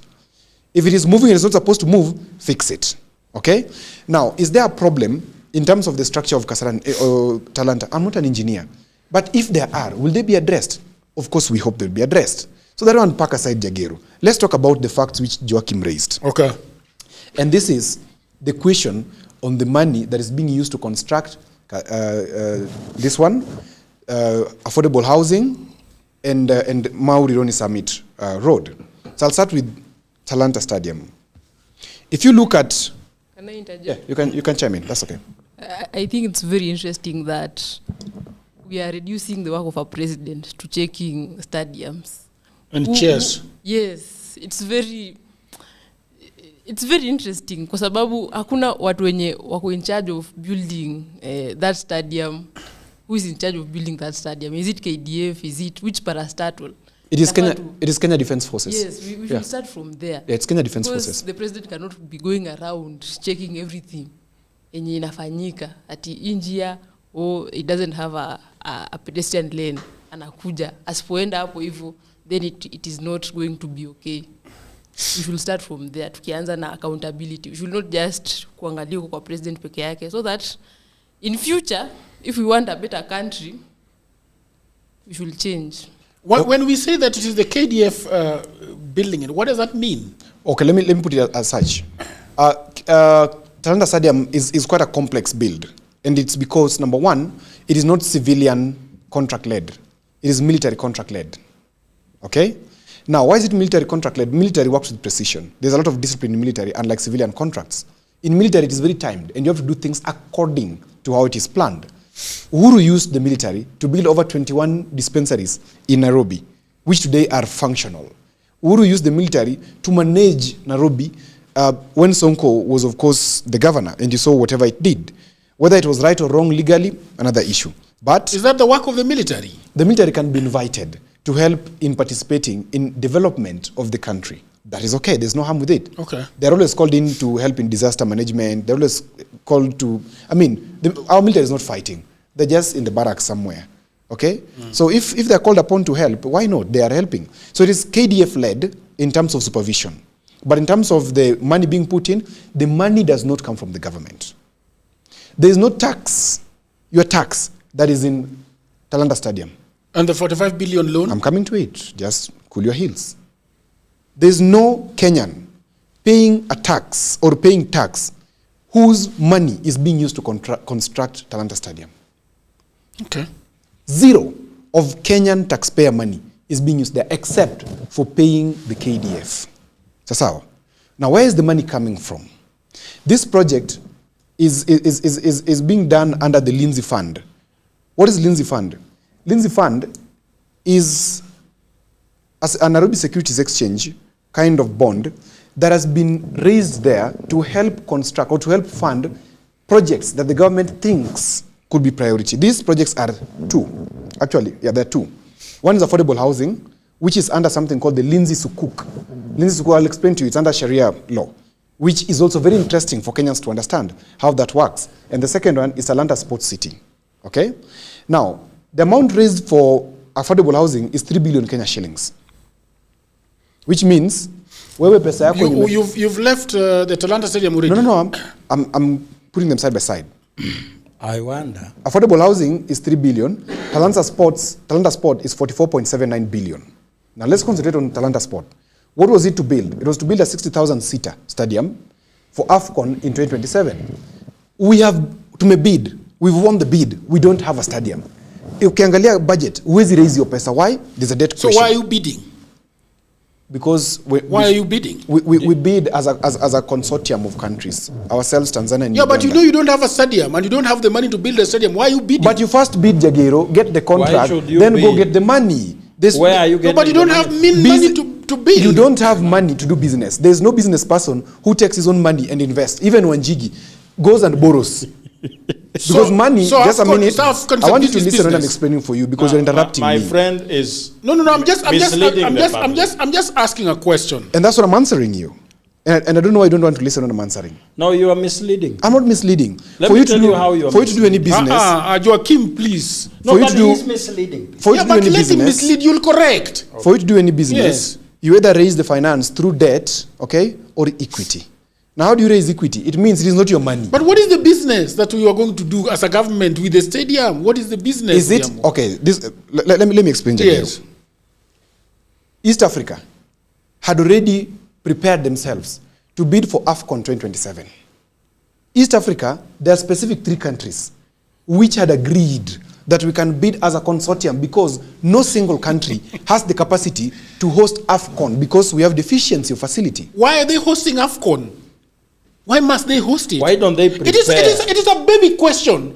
That because of course, you know, that's what I'm looking at you like. It's a baby question because of the Ambo. Yeah. What you are saying is very clear. Okay? That, look, Joaquim, there is a restaurant we need to build. And we need to come up with the money. But the question is, we are coming up with a restaurant so that we can make money out of it. Correct? Yes. So, are you saying that the government is trying to make money out of AFCON? Of course. Okay. Yes. And then the money that's going to come in is more than 45 billion. Now, of course. That's not the problem. Problem let me finish so that this line to us that Kenyans shillings are not being spent. Yes. On building. Talanta. No, not a cent. He's saying not a cent. Yes. And I agree with him. Yeah. Because they are borrowing every coin. Yes. From Lindsay Finico Trust. Yes. They have borrowed 44.79 billion. Correct. After paying the 44.79 billion, who is borrowing? No, who is paying? Who is borrowing? Okay, who is borrowing and who is paying? The person who is borrowing is the one who will pay. Who is borrowing? Okay, so who is borrowing? Who is running this? Who is running this government? No. Don't mislead the Who is public. building This one you have no case, Joaquim. No. This is the money that we have borrowed. 44.79 billion. Nani, you know, there is something of the Ambo is actually prosecuting there. But I want you to listen to. Yeah. Because the Ambo is saying yes, 45 billion has been borrowed. Yes. But it has not been borrowed on our name. Exactly. And I want to hear on whose name. Thank you. Yes. Now. Very nice. Thank you. In fact, this one Joaquim cannot propagate. Okay. Because it's just factual. Now, this is called asset-backed security. This loan is being taken again as something called asset-backed security. So what is an asset-backed security? It is a loan where in the instance that you don't afford to pay it, okay? And who is borrowing here is the person doing the construction. It is who? Which is China Roads and Bridges Company. So what does the government do? The government gives you guarantees that, hey, we have land, okay? We can give to you, construct, then you can raise your money, you can recoup your money. Then when you're done with it, when you've raised your money, please do what? Return to us. And Talanta Stadium, within 15 years from the day of operation, should have recouped its own money. If you have an opposition, please state the facts. According to what I'm saying here. Yes, according to what you're now, saying. They have borrowed 44.79 billion. CRBC, not the government of Kenya. From China Road, and is being supervised by Kenya Defense Force. Say that CRBC, read what you're seeing, don't read what you're imagining. I am telling you I'm reading. Yes. They are here. Read. And now, the concerns exist that interest could push total taxpayer costs to over 100 billion. There's no taxpayer money. It's propaganda. And here, what backed by future revenue generated. Exactly. Mimi nauliza. Hii stadium hii. Yes. It raise 100 billion in the next how long? 15 years. It could, yes. Where from? Okay, let's go. Jagger is more sporty than you and me. How much is raised in one match? Let's go to the math. Let's not be afraid. Let's not be afraid. Let's not be afraid. Let's go to the math. So Jagero, talk to us. You're the sportsman between us. You're the one who watches Arsenal and Manchester. How much is raised? You know why that is a difficult question? I'm just asking. You can Google. You know why that's a very difficult question? Because, for example, we have Burnley Stadium, for example. We have Etihad. We have Old Trafford. We have the Bridge, where Chelsea plays. But there is a guarantee that every week, every other week, 1 or 2 weeks, somebody is going to be playing there. And you can fill the stadium. For example, Chelsea Football Club, which is at the Bridge, can fill the stadium. Let's say, of the 4 weekends, they can fill twice. Right? Or sometimes they can fill it 3 consecutive times. If they're in the Champions League, they are doing another FA Cup, they're doing the Premier League, they're doing or whatever cup. But I'm just wondering, this one, who is God is going to play here? This is what will happen. That revenue from the stadium will not be able to pay the debts. I think that is preemptive. Yes. And that is preemptive and speculative. And they will come for our tax. No. They will come. There's nowhere in the contract. There's nowhere in the contract. That's what I'm saying. There's nowhere in the contract, and there's nowhere in this agreement where the government of Kenya has committed the people of Kenya to this loan. This but Ruto is saying that he's the one building it.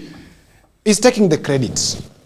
Let's be factual. Let me ask you. Let's be factual. That the revenue from the stadium will not be able to pay the loan at the agreed time. What will happen? What is the alternative loan repayment scheme for this stadium? Now, you can't start talking about alternative loan repayment scheme when there is an active agreement. You have to envision everything. I appreciate your intellect of being preemptive and speculative on the dangers. And that's okay. I mean, everybody who is sharp must always think of what if it goes wrong. Okay? But are we saying it is going to go wrong?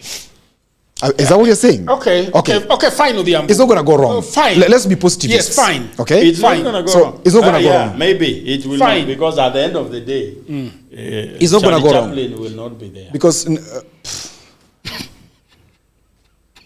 you don't have to be disrespectful. I'm not. Because I can come for Wanjigi in a minute. No. Yeah, and you'll be shouting at the top of your voice. It is. We know when you say, even Nani, we told not to call the president anaconda. That is when we can just be respectful. No. I have not called anyone. Why have you just assumed that Charlie Chaplin is the person you are thinking? No, of course. But you can't bullshit us. Yeah, you can't bullshit us. No. So your deputy party leader. For your own imagination. No, your deputy party leader yesterday. No. Why don't we forget about that route? Okay, let's forget about that route. Fine. Well, let's forget about it. So, of course, facts are quite stubborn. Now, let me define the structure of this asset-backed financing so that Joachim and the people of the internet understand it better. So, unlike traditional government loan, where the government borrows money and pays the interest, Lindsay Fund works on the principles of securitization. Okay. Now, securitization is basically ring-fencing and ensuring that it does not spill over to what we call the civilian tax, or the touching the money of the people. Okay? So what is the instrument here? It issues a bond. You know a bond? If you're doing business at big scale, you will realize that now you have too much money, you're no longer operating at profit. You're operating at policy. When you're operating at policy, it means you have a clear pipeline of money that is coming. At that moment, you have excess, where at that point what you need, Jagero, is where to take your money. What's up? It's gone. So at that moment, what you need, the government advertises that it has something called bonds and treasury bills, T-bonds and T-bills, okay? Now, also at the Nairobi Securities Exchange, and just like the New York, whatever, you name it, Wall Street, everywhere else that there's Securities Exchange or Stock Exchange, people raise bonds, or those security firms or those organizations raise monies. They say, there's a bond here, like what we did with Eurobond. We simply float a bond by the government of Kenya in what? In Europe, and say, but we need 2 billion shillings, $2 billion. If you're able to give us this money, it will give birth like this, it will gain interest like this, okay? So, the Nairobi Securities Exchange has Lindsay Fund, which is a registered fund at the Nairobi Securities Exchange, and it invites people to come and invest with an assured return of 15.04% interest, okay? I will come to that shortly. So, It was oversubscribed. The money that was originally needed for Lindsay Fund, especially for the stadium, was 7 billion shillings. Okay? Of course, along the way, something happened, and it was oversubscribed to 44 billion. Is the stadium going to cost 44 billion shillings? No. It's going to cost 30 billion. It could cost far much less. But there is extra money. Okay? When there's extra money, what does Lindsay Fund decide to do? They will diversify that investment into something else.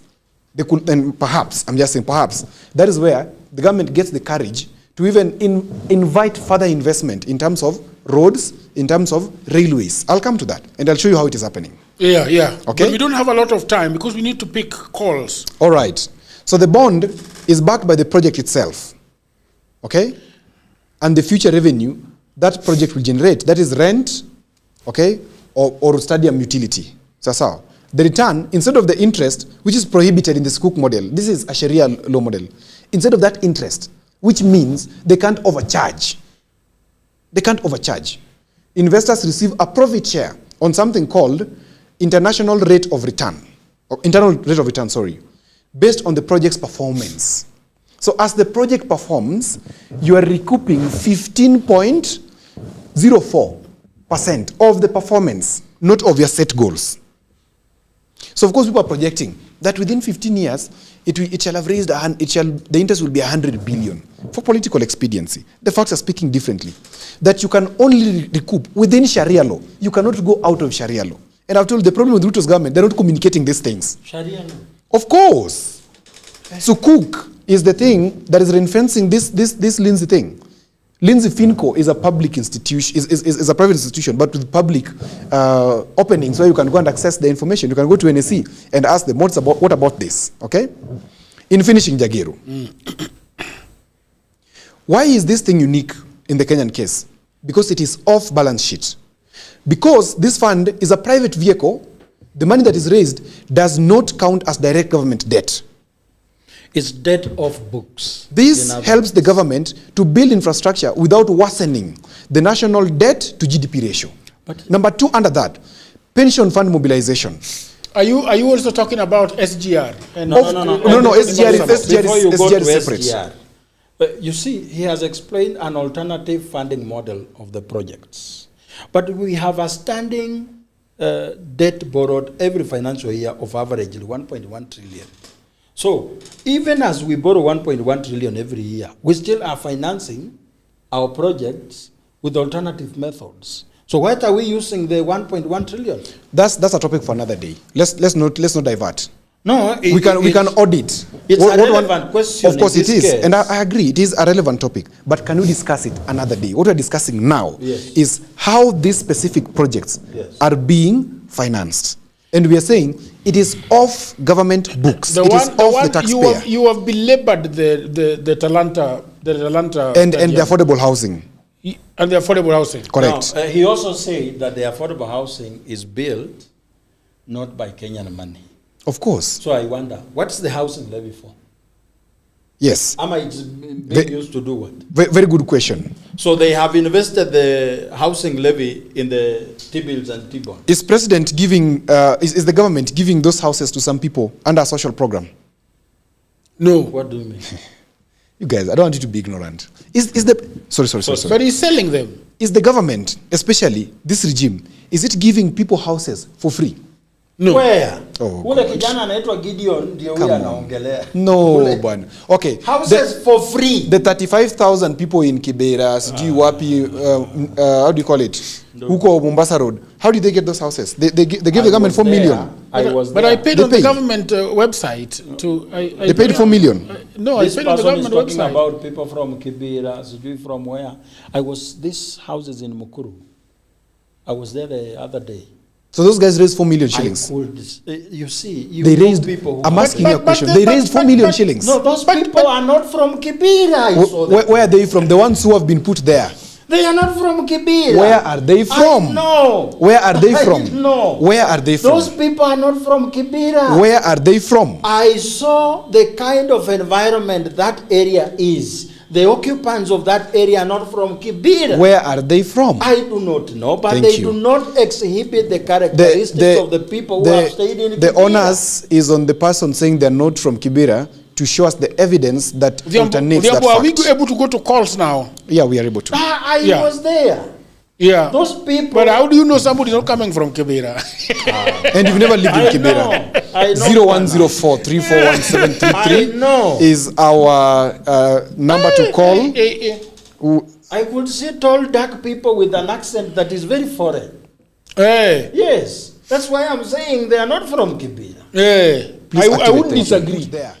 No. I would not. Those are foreigners. Not from Kibera, the characteristics from Kibera. No, but you are also being dramatic. That is when I say tall dark people with an accent that is foreign, what am I saying? Are you talking about Sudanese? Are you xenophobic? Are you saying? Are you saying? I have not gone to anybody. Are you saying the Nubis should not, for example, occupy because Kibera is traditionally Nubian? Kibera is not for Luos. You know Kibera is for Nubis. We know the people who stay in Kibera, we know them. Do you also appreciate that? You go to a place and you look at the people and you make a conclusion that these people have not come from Kibera. Do you also appreciate that Nubis are actually South Sudanese? No, you are bringing another thing that. No, you said they're foreign. You said they're tall, they're foreign. The people who are occupants of that area are not from Kibera. 35,000 people in Apana. The houses in Mukuru Kwanjenga are a 1080 unit. Jagero, in Kenya today, you can import 35,000 people into an area without the media getting notice of it. You can invite 35,000 people without the people rejecting it. That is what Joachim is telling us. So, on average, how many people are living in one unit? Because the houses in Mukuru are a 1,080 units. They are housing 35,000 people there. Which means on average a house has 3 people? Or how many? Or 10? Hello, good evening. Hello, good evening, Odhiambo. Jambo. This is Alison Otieno once again calling from Juja like yesterday. All right. Calling from? Juja. Okay, from Juja. Let me just clarify something. I have a long list, but because of time, let me talk to you about the affordable housing. Joachim is right. Mm-hmm. The people living in those houses are not from the slums. I can say on record that I know someone who is an engineer who approached me when those houses were being sold if I had down payment because she has secured one and she's my friend. Those houses are being gotten in what we called Yornger Walk. Mm-hmm. Yes, so that is something I wanted to clear. Translate that for the audience to understand what you've just talked about. Yornger Walk is if you know someone who is kind of linked to that project, you can get it. I personally have gotten that request from someone who got it, and I can say this on record. The people in those places are, the people buying those houses are not people from Kibra or the slums. Mm-hmm. Okay, the thing I wanted to talk about is you are saying there is a poor communication breakdown in government. Yes. From what I see, mm-hmm. the poor communication is intentional. Mm-hmm. There is a reason they want us to have this kind of debate where there is nothing clear being said. Mm-hmm. So that we say, who is saying what? Is it true? Is it not? This confusion is intentional. So it's really not a poor communication from the government side. This is what they want us to do. And there's a reason for that. Okay. And finally, we cannot be blind to the fact that this so-called Talenta Stadium is not going to affect us as taxpayers, because as much as they're linked to us, that they want to recoup this money from, I don't know, sponsorships and tickets and whatever way that stadium is planning to generate revenue. Eventually, when these 15 years are over and the money has not been recouped, this thing is going to put pressure on and shift to public funds, and the government of the day is going to have to reflect on us. Let me ask you this, darling. If you're saying that the government is going to be pressured, whereas the contract is indicating clearly, and it's public knowledge, you can even Google where you are right now, that these people have to recoup their money strictly from within the infrastructure that has been constructed. How does it spill over to the government? Is there something you know which we don't, for example? No, there isn't. I'm actually reasoning as a common citizen. Like, do you understand the fear we have as a people? That we don't see how this money is gonna be, don't you see the fear that this thing is gonna have us in one way or another? It's gonna twist it in a way that we're gonna have to pay finally. That's the fear we have. I do appreciate completely what you're talking about. But can we give a chance and not be speculative and preemptive? These fears alive, let's say, okay, we are going for this, but we are afraid that this and this could happen. Could we give that chance, for example? The reason why we're not giving this chance is because the government is not doing a good job in giving us the surety or some tangible evidence that they are on the right track. They're not doing that. That I agree, absolutely. That I agree. So maybe if they correct that, you will have better confidence in them. Yeah, sure. Thank you. Thank you so much. Have a good night. Thank you. Hello, good evening. Good evening, how are you? Yeah, Jambo. What's your name and where are you calling us from? My name is Dominion and I'm calling you from the great county of Kabeteshire. Mm-hmm. And I'm a loving Kenyan and I'm enjoying the show. Thank you. So, Diambo, I agree with a lot of what you're saying. Mm-hmm. Kindly lay off Joachim. Today is in a suit, so please understand. But I would like to say, gentlemen, address, kindly prosecute the message and not the messenger. I agree. Yes, Jimmy Wanjigi is not innocent. We all agree. Mm-hmm. There is no one in our political class who is not living in a glass house. So none of them should be able to throw stones, which is why Jajel, who is not here today, has been insisting we need to move into a new political dispensation. Mm-hmm. Issue-based politics of patriots, the type of dreams Sifuna is selling to us Gen Zs. Is it realistic? Mm-hmm. Only us can decide as voters. But let's be real with each other, Odiambo. Yeah. This is not a communication breakdown. It's not a communication or PR issue. This is just corruption, deliberate and it's intentional. Have a good evening, gents. Thank you so much. All right. Good evening. Good evening. Hello. Jambo. Good evening, Odiambo. Reduce the volume of your TV. Nisha punguza kitambo. Asante sana. Endelea. Jina ni nani? How are you? Oh, ni Odiambo from Kakamega. Oh, Odiambo, yeah. Go ahead, bro. Salimia Joachim bwana. Joachim today, kwani Joachim is not educated. Jagero, wacheni hizo by the way. Wacheni hizo. At least he has a first degree in something, huh? Nimesikia kina Jagero anakupiga hapo that you've not gone to school bwana. No, he's educated. It's banter. It's banter. I always joke with Jagero that he's not going to school. But all of us are going to school. He's a journalist. Joachim is an established chef. Yeah.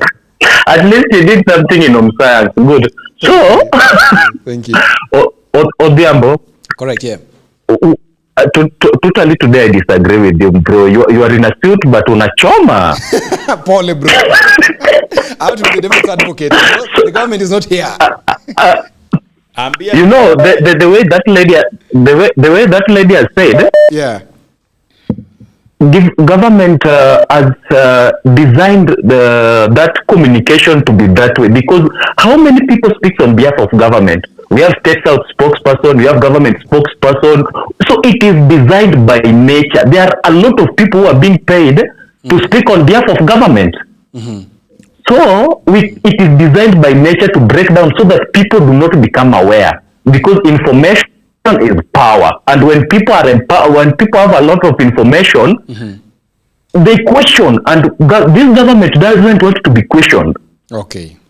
You are a government apologist. You know that you are president, eh? Yes. Your president is the one who advises his advisors on how to advise him. He did send Wetangula to represent it at the Pope's funeral and followed Wetangula there to tell him how to represent him at the Pope's funeral again. He followed Wetangula to the funeral? To tell him how to represent him. The streets of Rome. And to tell him, this is how you should represent me in this funeral. So, Odiambo, I totally disagree. The issue of Talanta. How can Talanta be so expensive than even Stamford Bridge? Yeah. How many games will be played at? How can Talanta Stadium be expensive than Stamford? Yeah, we are using a lot of money. How many games will be played in Talanta Stadium? Even the interest alone is going to the cost of 100 billion. Even if we are not going to pay, that one should raise an eyebrow. Why do you take a loan of 44 billion and the interest alone is 100 billion?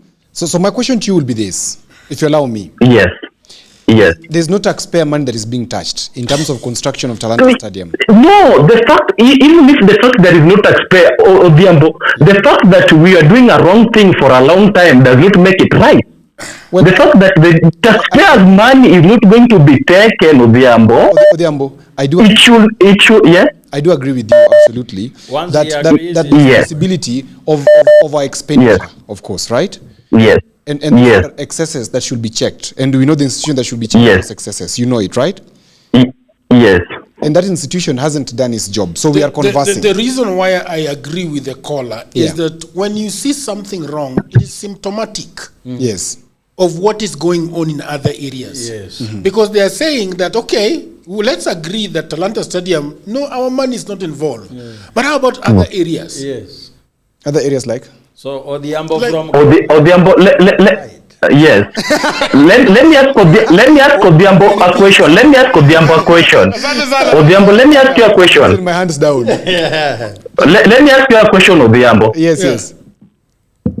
So today, in your house, yes, if your spouse comes and tell you that I'm going to spend 40,000 to buy a fridge, and you do not know the source of funds, and later she comes to you and claims that you did not I did not take that money from you, and I took that money maybe from somewhere else. I'm repaying it at an interest of, let's say, 30 or 40%, and the cost of the fridge now goes up to around 400,000.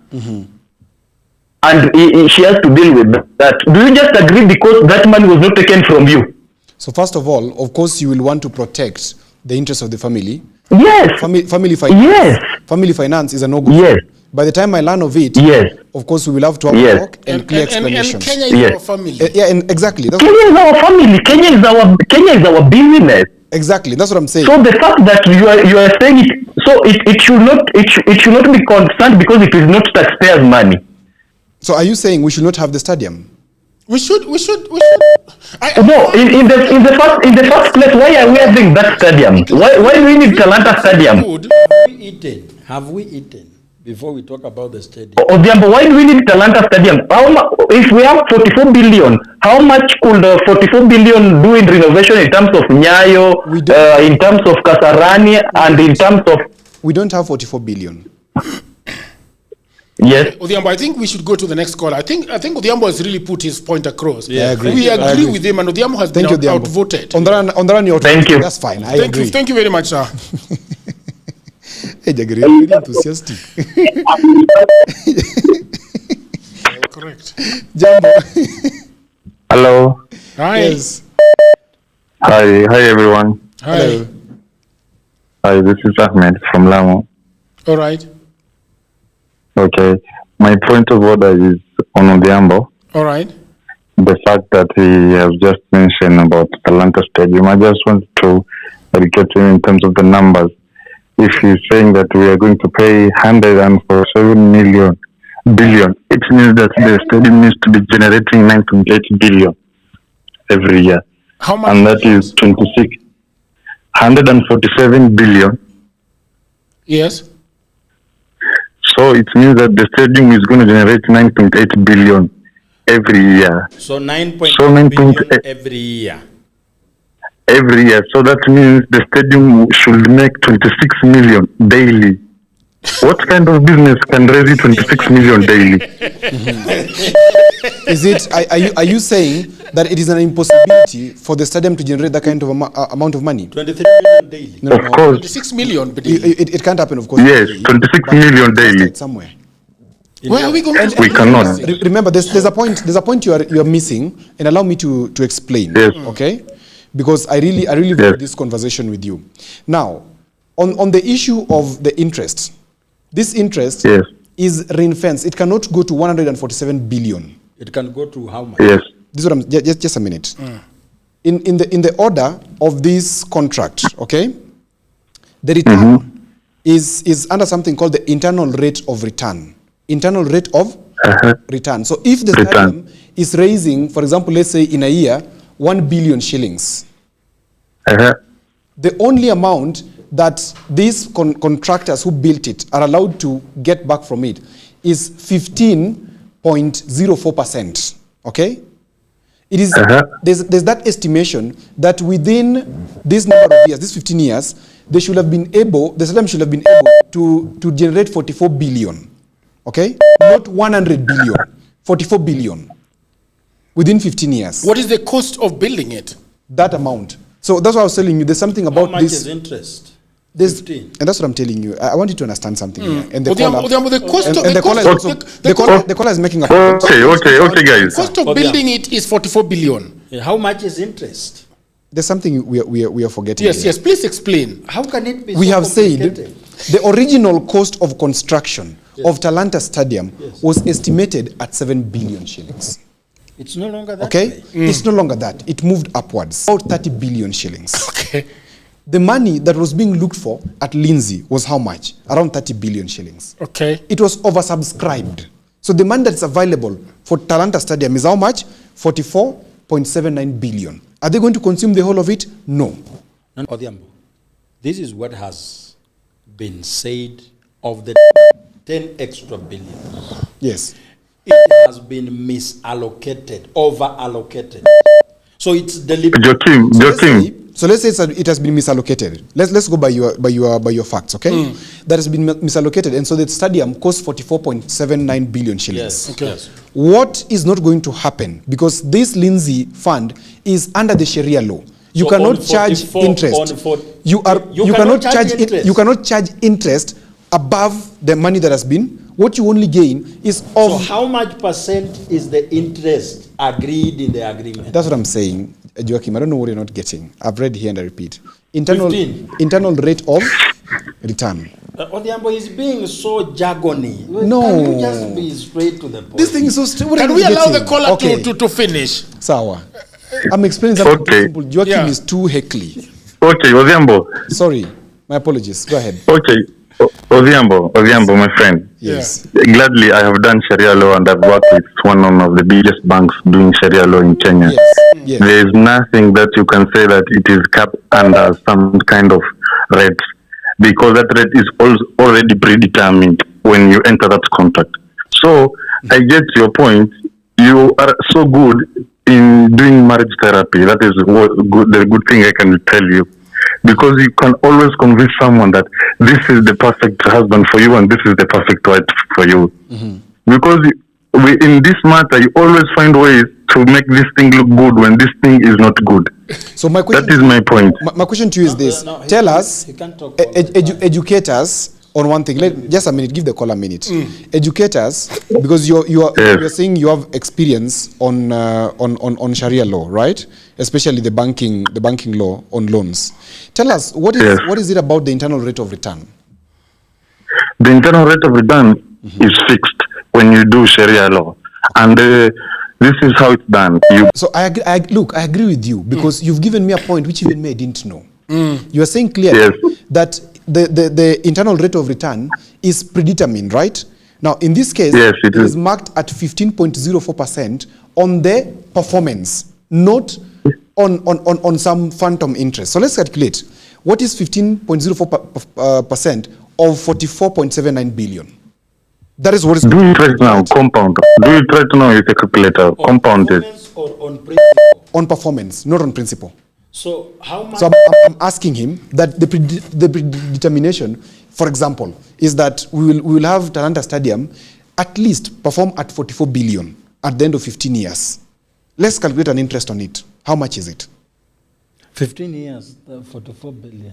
It's going to go above around to 60 to 70 billion. Thank you. So which means, even if we want to imagine, the highest amount of money that will be paid back to these people will be about 68, 70 billion. Yes. And not 147 billion like Joachim said. That's true? Yes. Thank you. That's very clear. Yeah, the gentleman clear. He is from Lamu, Malindi.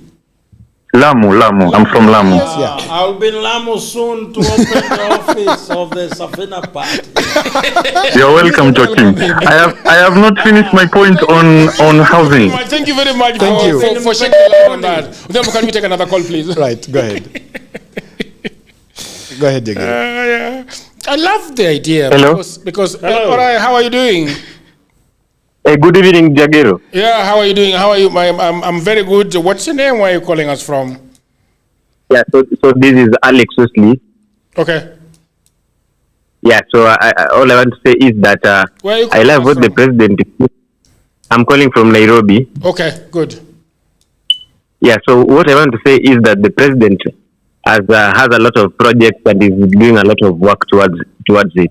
Okay. All I can say is that tumetenga na tutatimiza. Tumetenga na tutatimiza. Yes, so that is what we should be talking about right now, because today's talk was all about projects. Oh, okay. So that means that the president is doing a good job. The president is doing a lot of good job, and for me is two term Jagero. Oh, okay. Brilliant. Hello, I think that we live in a democracy, and your two term goes with one vote, and that's good. Exactly. Yeah. So thank you very much. Can we go to another caller, please? Thank you. Why are you rushing? No. Where are you going to? He doesn't have. Okay, Joaquin, take the next caller. Hello. Hello. Okay. We can't hear the next caller. Please increase your volume or unmute. Okay. Think it's taking time. Take the next call. Hello. Hello. How are you? I'm very good. Your name? +25473417. Hello. We've lost him. Okay. Sure, the next one.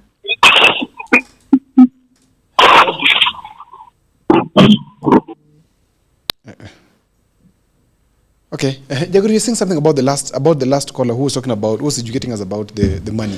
+25. How the money is working. Yeah, it was pretty clear, and I think this is the good thing about this one, because you are stuck at 44, yes, and Joaquin is over 100 billion, yeah, and then there is a middle ground of 70 billion, which I still think is a lot of money, but anyway, yeah, what goes. Right, Joaquin, take the next call. Hello. Hello. He's not talking. You are not. Okay, take the next one again. Hello? Hello. Yes, Mr. Jagero. I'm all right. I'm good. I'm calling. Good, Mr. Simiyu. How are you? I am doing well. Your name and where you're calling from, please. It's Njenga Njogu from Dubai. Dubai. Yeah. First of all, I want to say they don't have cities. It's just Dubai. Dubai is the city. Dubai is the city. We have Emirates. Yes. We have Emirates. We have 7 Emirates. Ah, very nice. Okay. What do you have to say for Mada Leo? First of all, I want to say that I have not seen any candidate except Jimo Wanjigi, basically because of the fifth agenda. And the most important thing, is the issue of audience debt. We don't have to pay audience debt, the money that we have not benefited from. Welcome. It's like a circle. You know, if you're in a circle, and then the person from the circle borrow the money out of the constitution of the circle, the members of the circle cannot be liable for paying that debt, right? It's called contract law. Exactly. Another thing I wanted to say is that Ruto said that there is one day Ruto said that Kalonzo, he has not tarmacked the road. You understand that? Yes.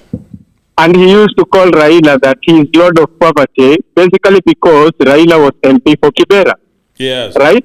Yes. So I want now Ruto to tell me how many slums he has eradicated since he became the president, or since he became in the government. Since he's in government, how many slums has he eradicated? All right. You understand? Because he used to call Raila Lord of Poverty, right? Yes. Because Raila used to be the MP for Kibera. Now he has the houses. Let him tell us how many houses, how many slums has it finished completely? Just one slum. He give us just at least tell us Kibera, Mukuru, Kwajenga or stuff. All right. Thank you so much. Thank you very much. Thank you for your opinion. Can we go to another caller? Yes, please. Hello, good evening. Hello. Jambo, Jambo. Good evening. Good evening, Jambo. Good evening. Yeah, I have a question. Yeah. Mahmoud from Mombasa. All right, Mahmoud. About the extra money that was over allocated for the Talanta Stadium. I didn't get it quite clearly where that money went to and how it was implemented. Well, Joachim is the one who said that money has been misallocated. For me, I said it's money that is in reserve, that Lindsay will decide what to do with it. But Joachim said it's what? Say again? What? Joachim said yes, that 10 billion that has been oversubscribed has been misallocated. Myself, I said, because it is a private institution with private money, they must have reserved it to do with some other things. Which one of them I'm suspecting, I don't have the facts on it. One of them I'm suspecting that they could reinvest it in other government projects. Okay, which we will see on Raymond Omolo's Twitter, right? Raymond Omolo's page. I don't know. I'm not sure if they will be there. Thank you very much. How is the politics of Mombasa? Abdul Ahmad is the gentleman that is going back, or what is going on there?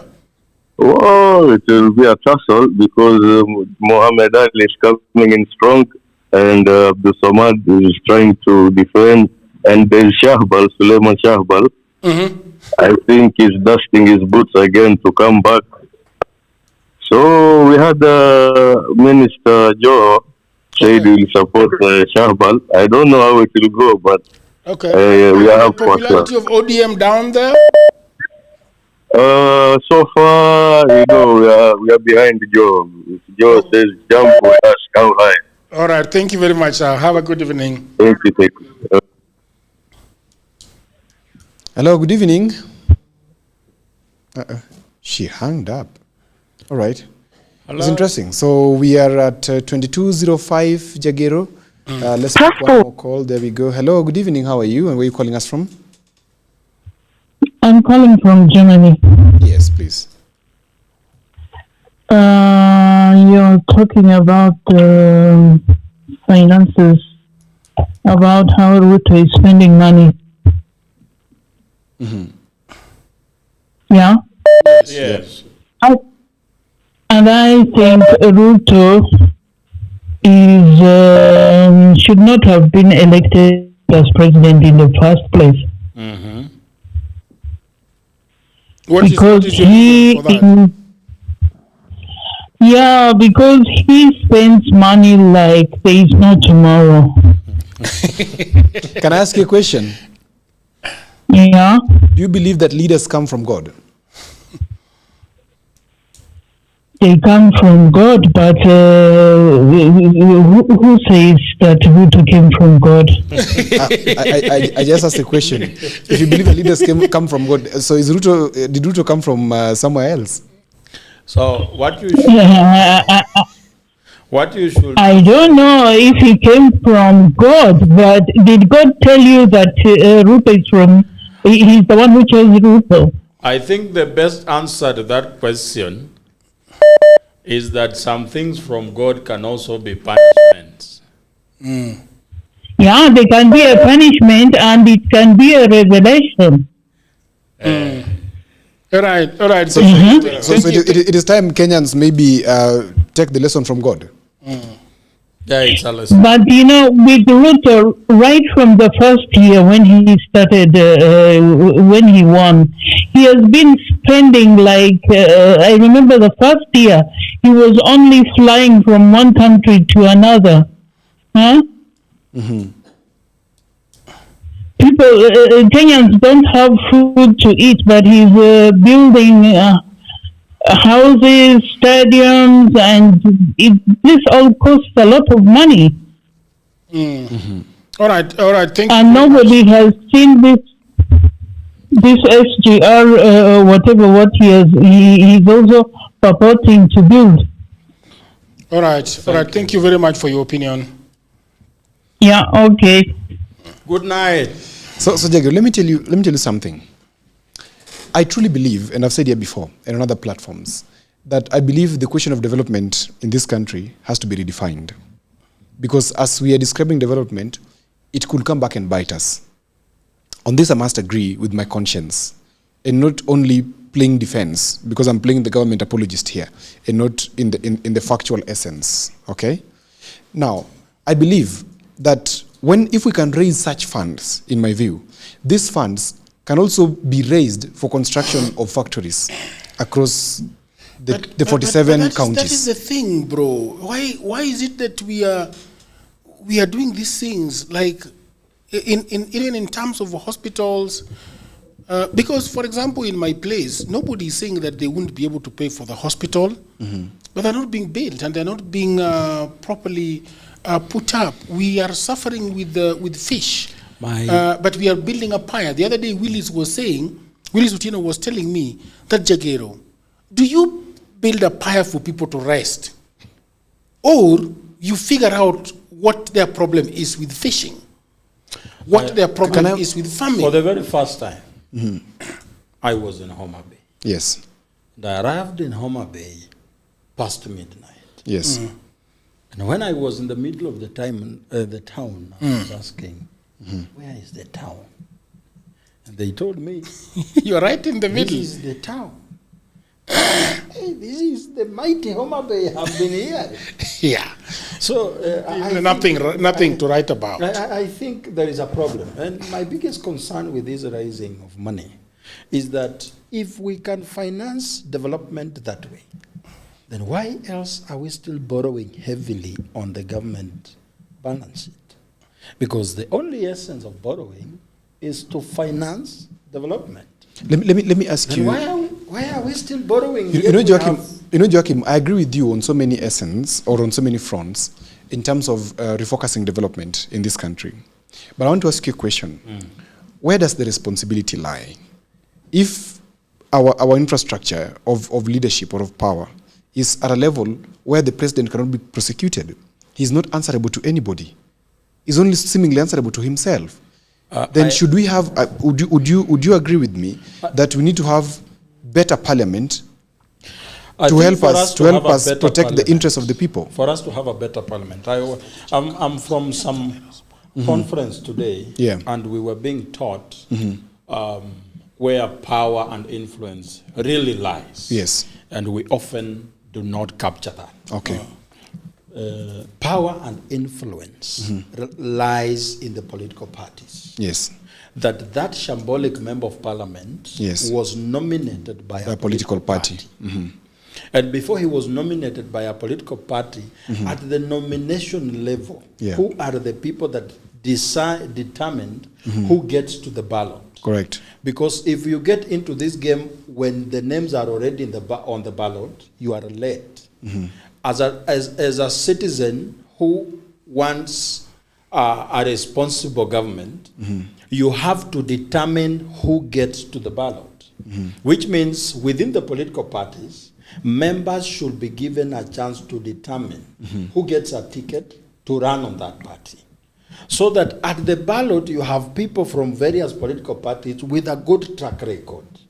Because reform does not begin at policy formulation. Correct. It begins here at the political party stage. So you agree with me if I say that the biggest problem in this country is the voter, and not really the president? I think it's about the level of ignorance that we have, and we've long been misled by thinking that you can determine the quality of the person you are voting for at the ballot.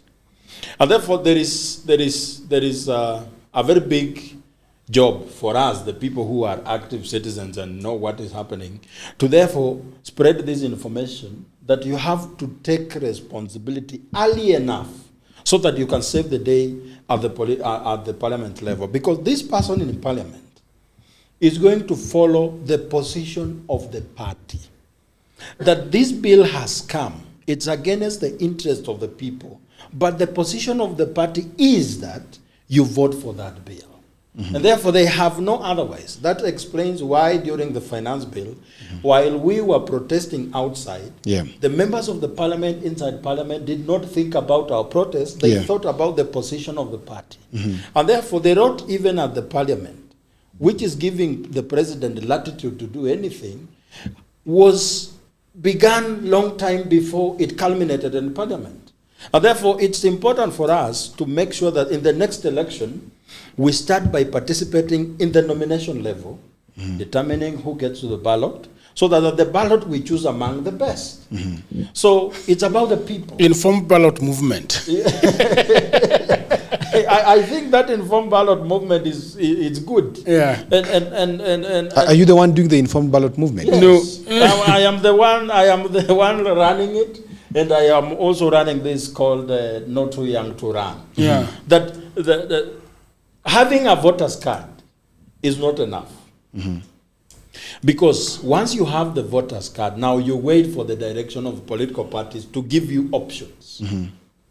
If political parties have produced goons as options, and you go to the ballot and DCP has produced a goon, ODM has produced a goon, Safina has produced a goon, you have no option but to choose one goon. But if you participate at the nomination level, you stand a chance of determining which character gets to the parliament. And therefore the road at parliament is because we have abdicated duty as the people of Kenya. Yes. Thank you so much. All right, Oriambo, thank you very much. Mr. Joachim, welcome to Nairobi. Welcome to Political Headache. Thank you very much. Over the weekend, we are still out there.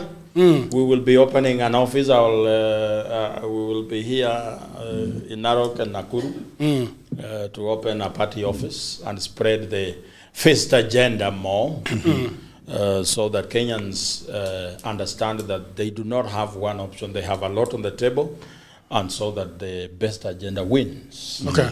Yes. Diambo, you want to say something? Yeah, of course. It is important to also clarify that I'm holding a brief for the government in acting, not in a paid format. No. This suit is 40,000.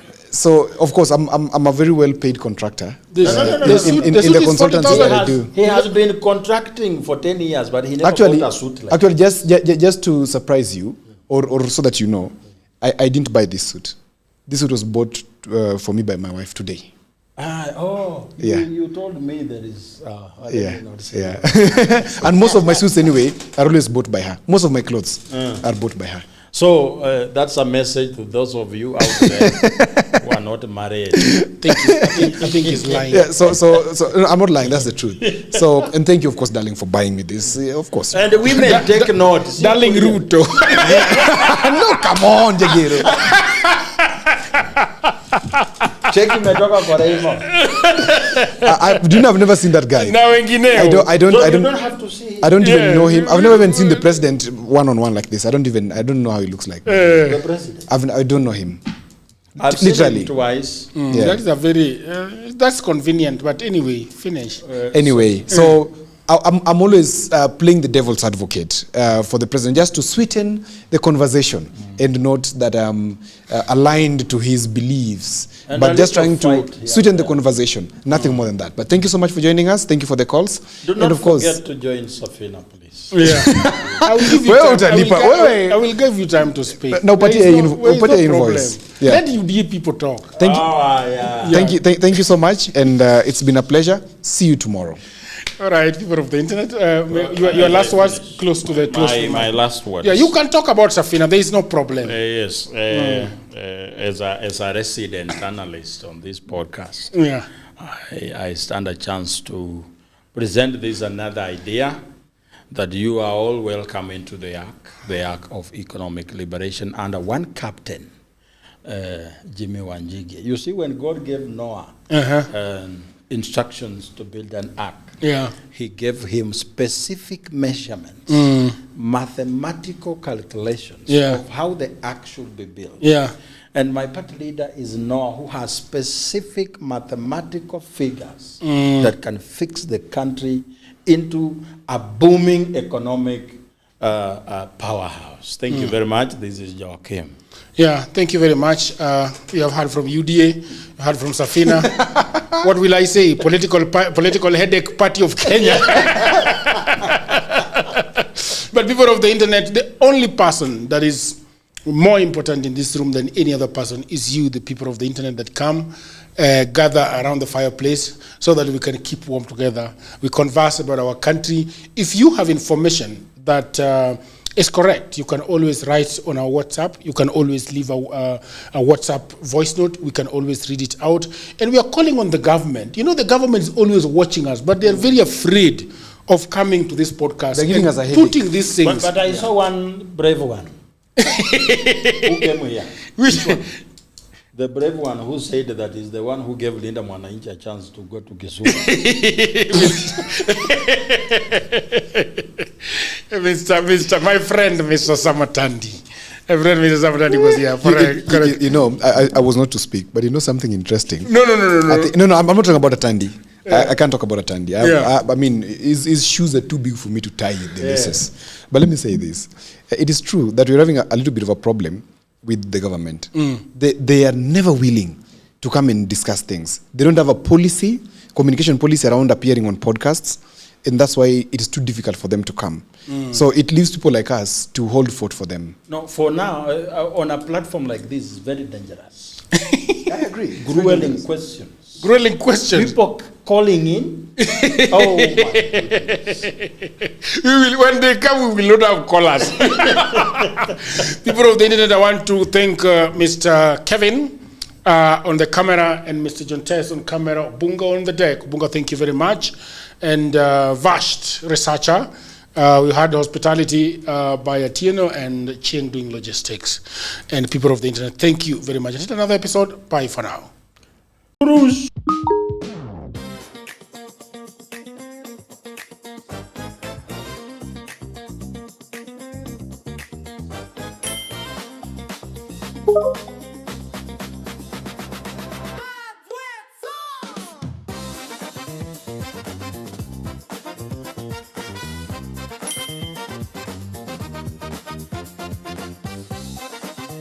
Thank you.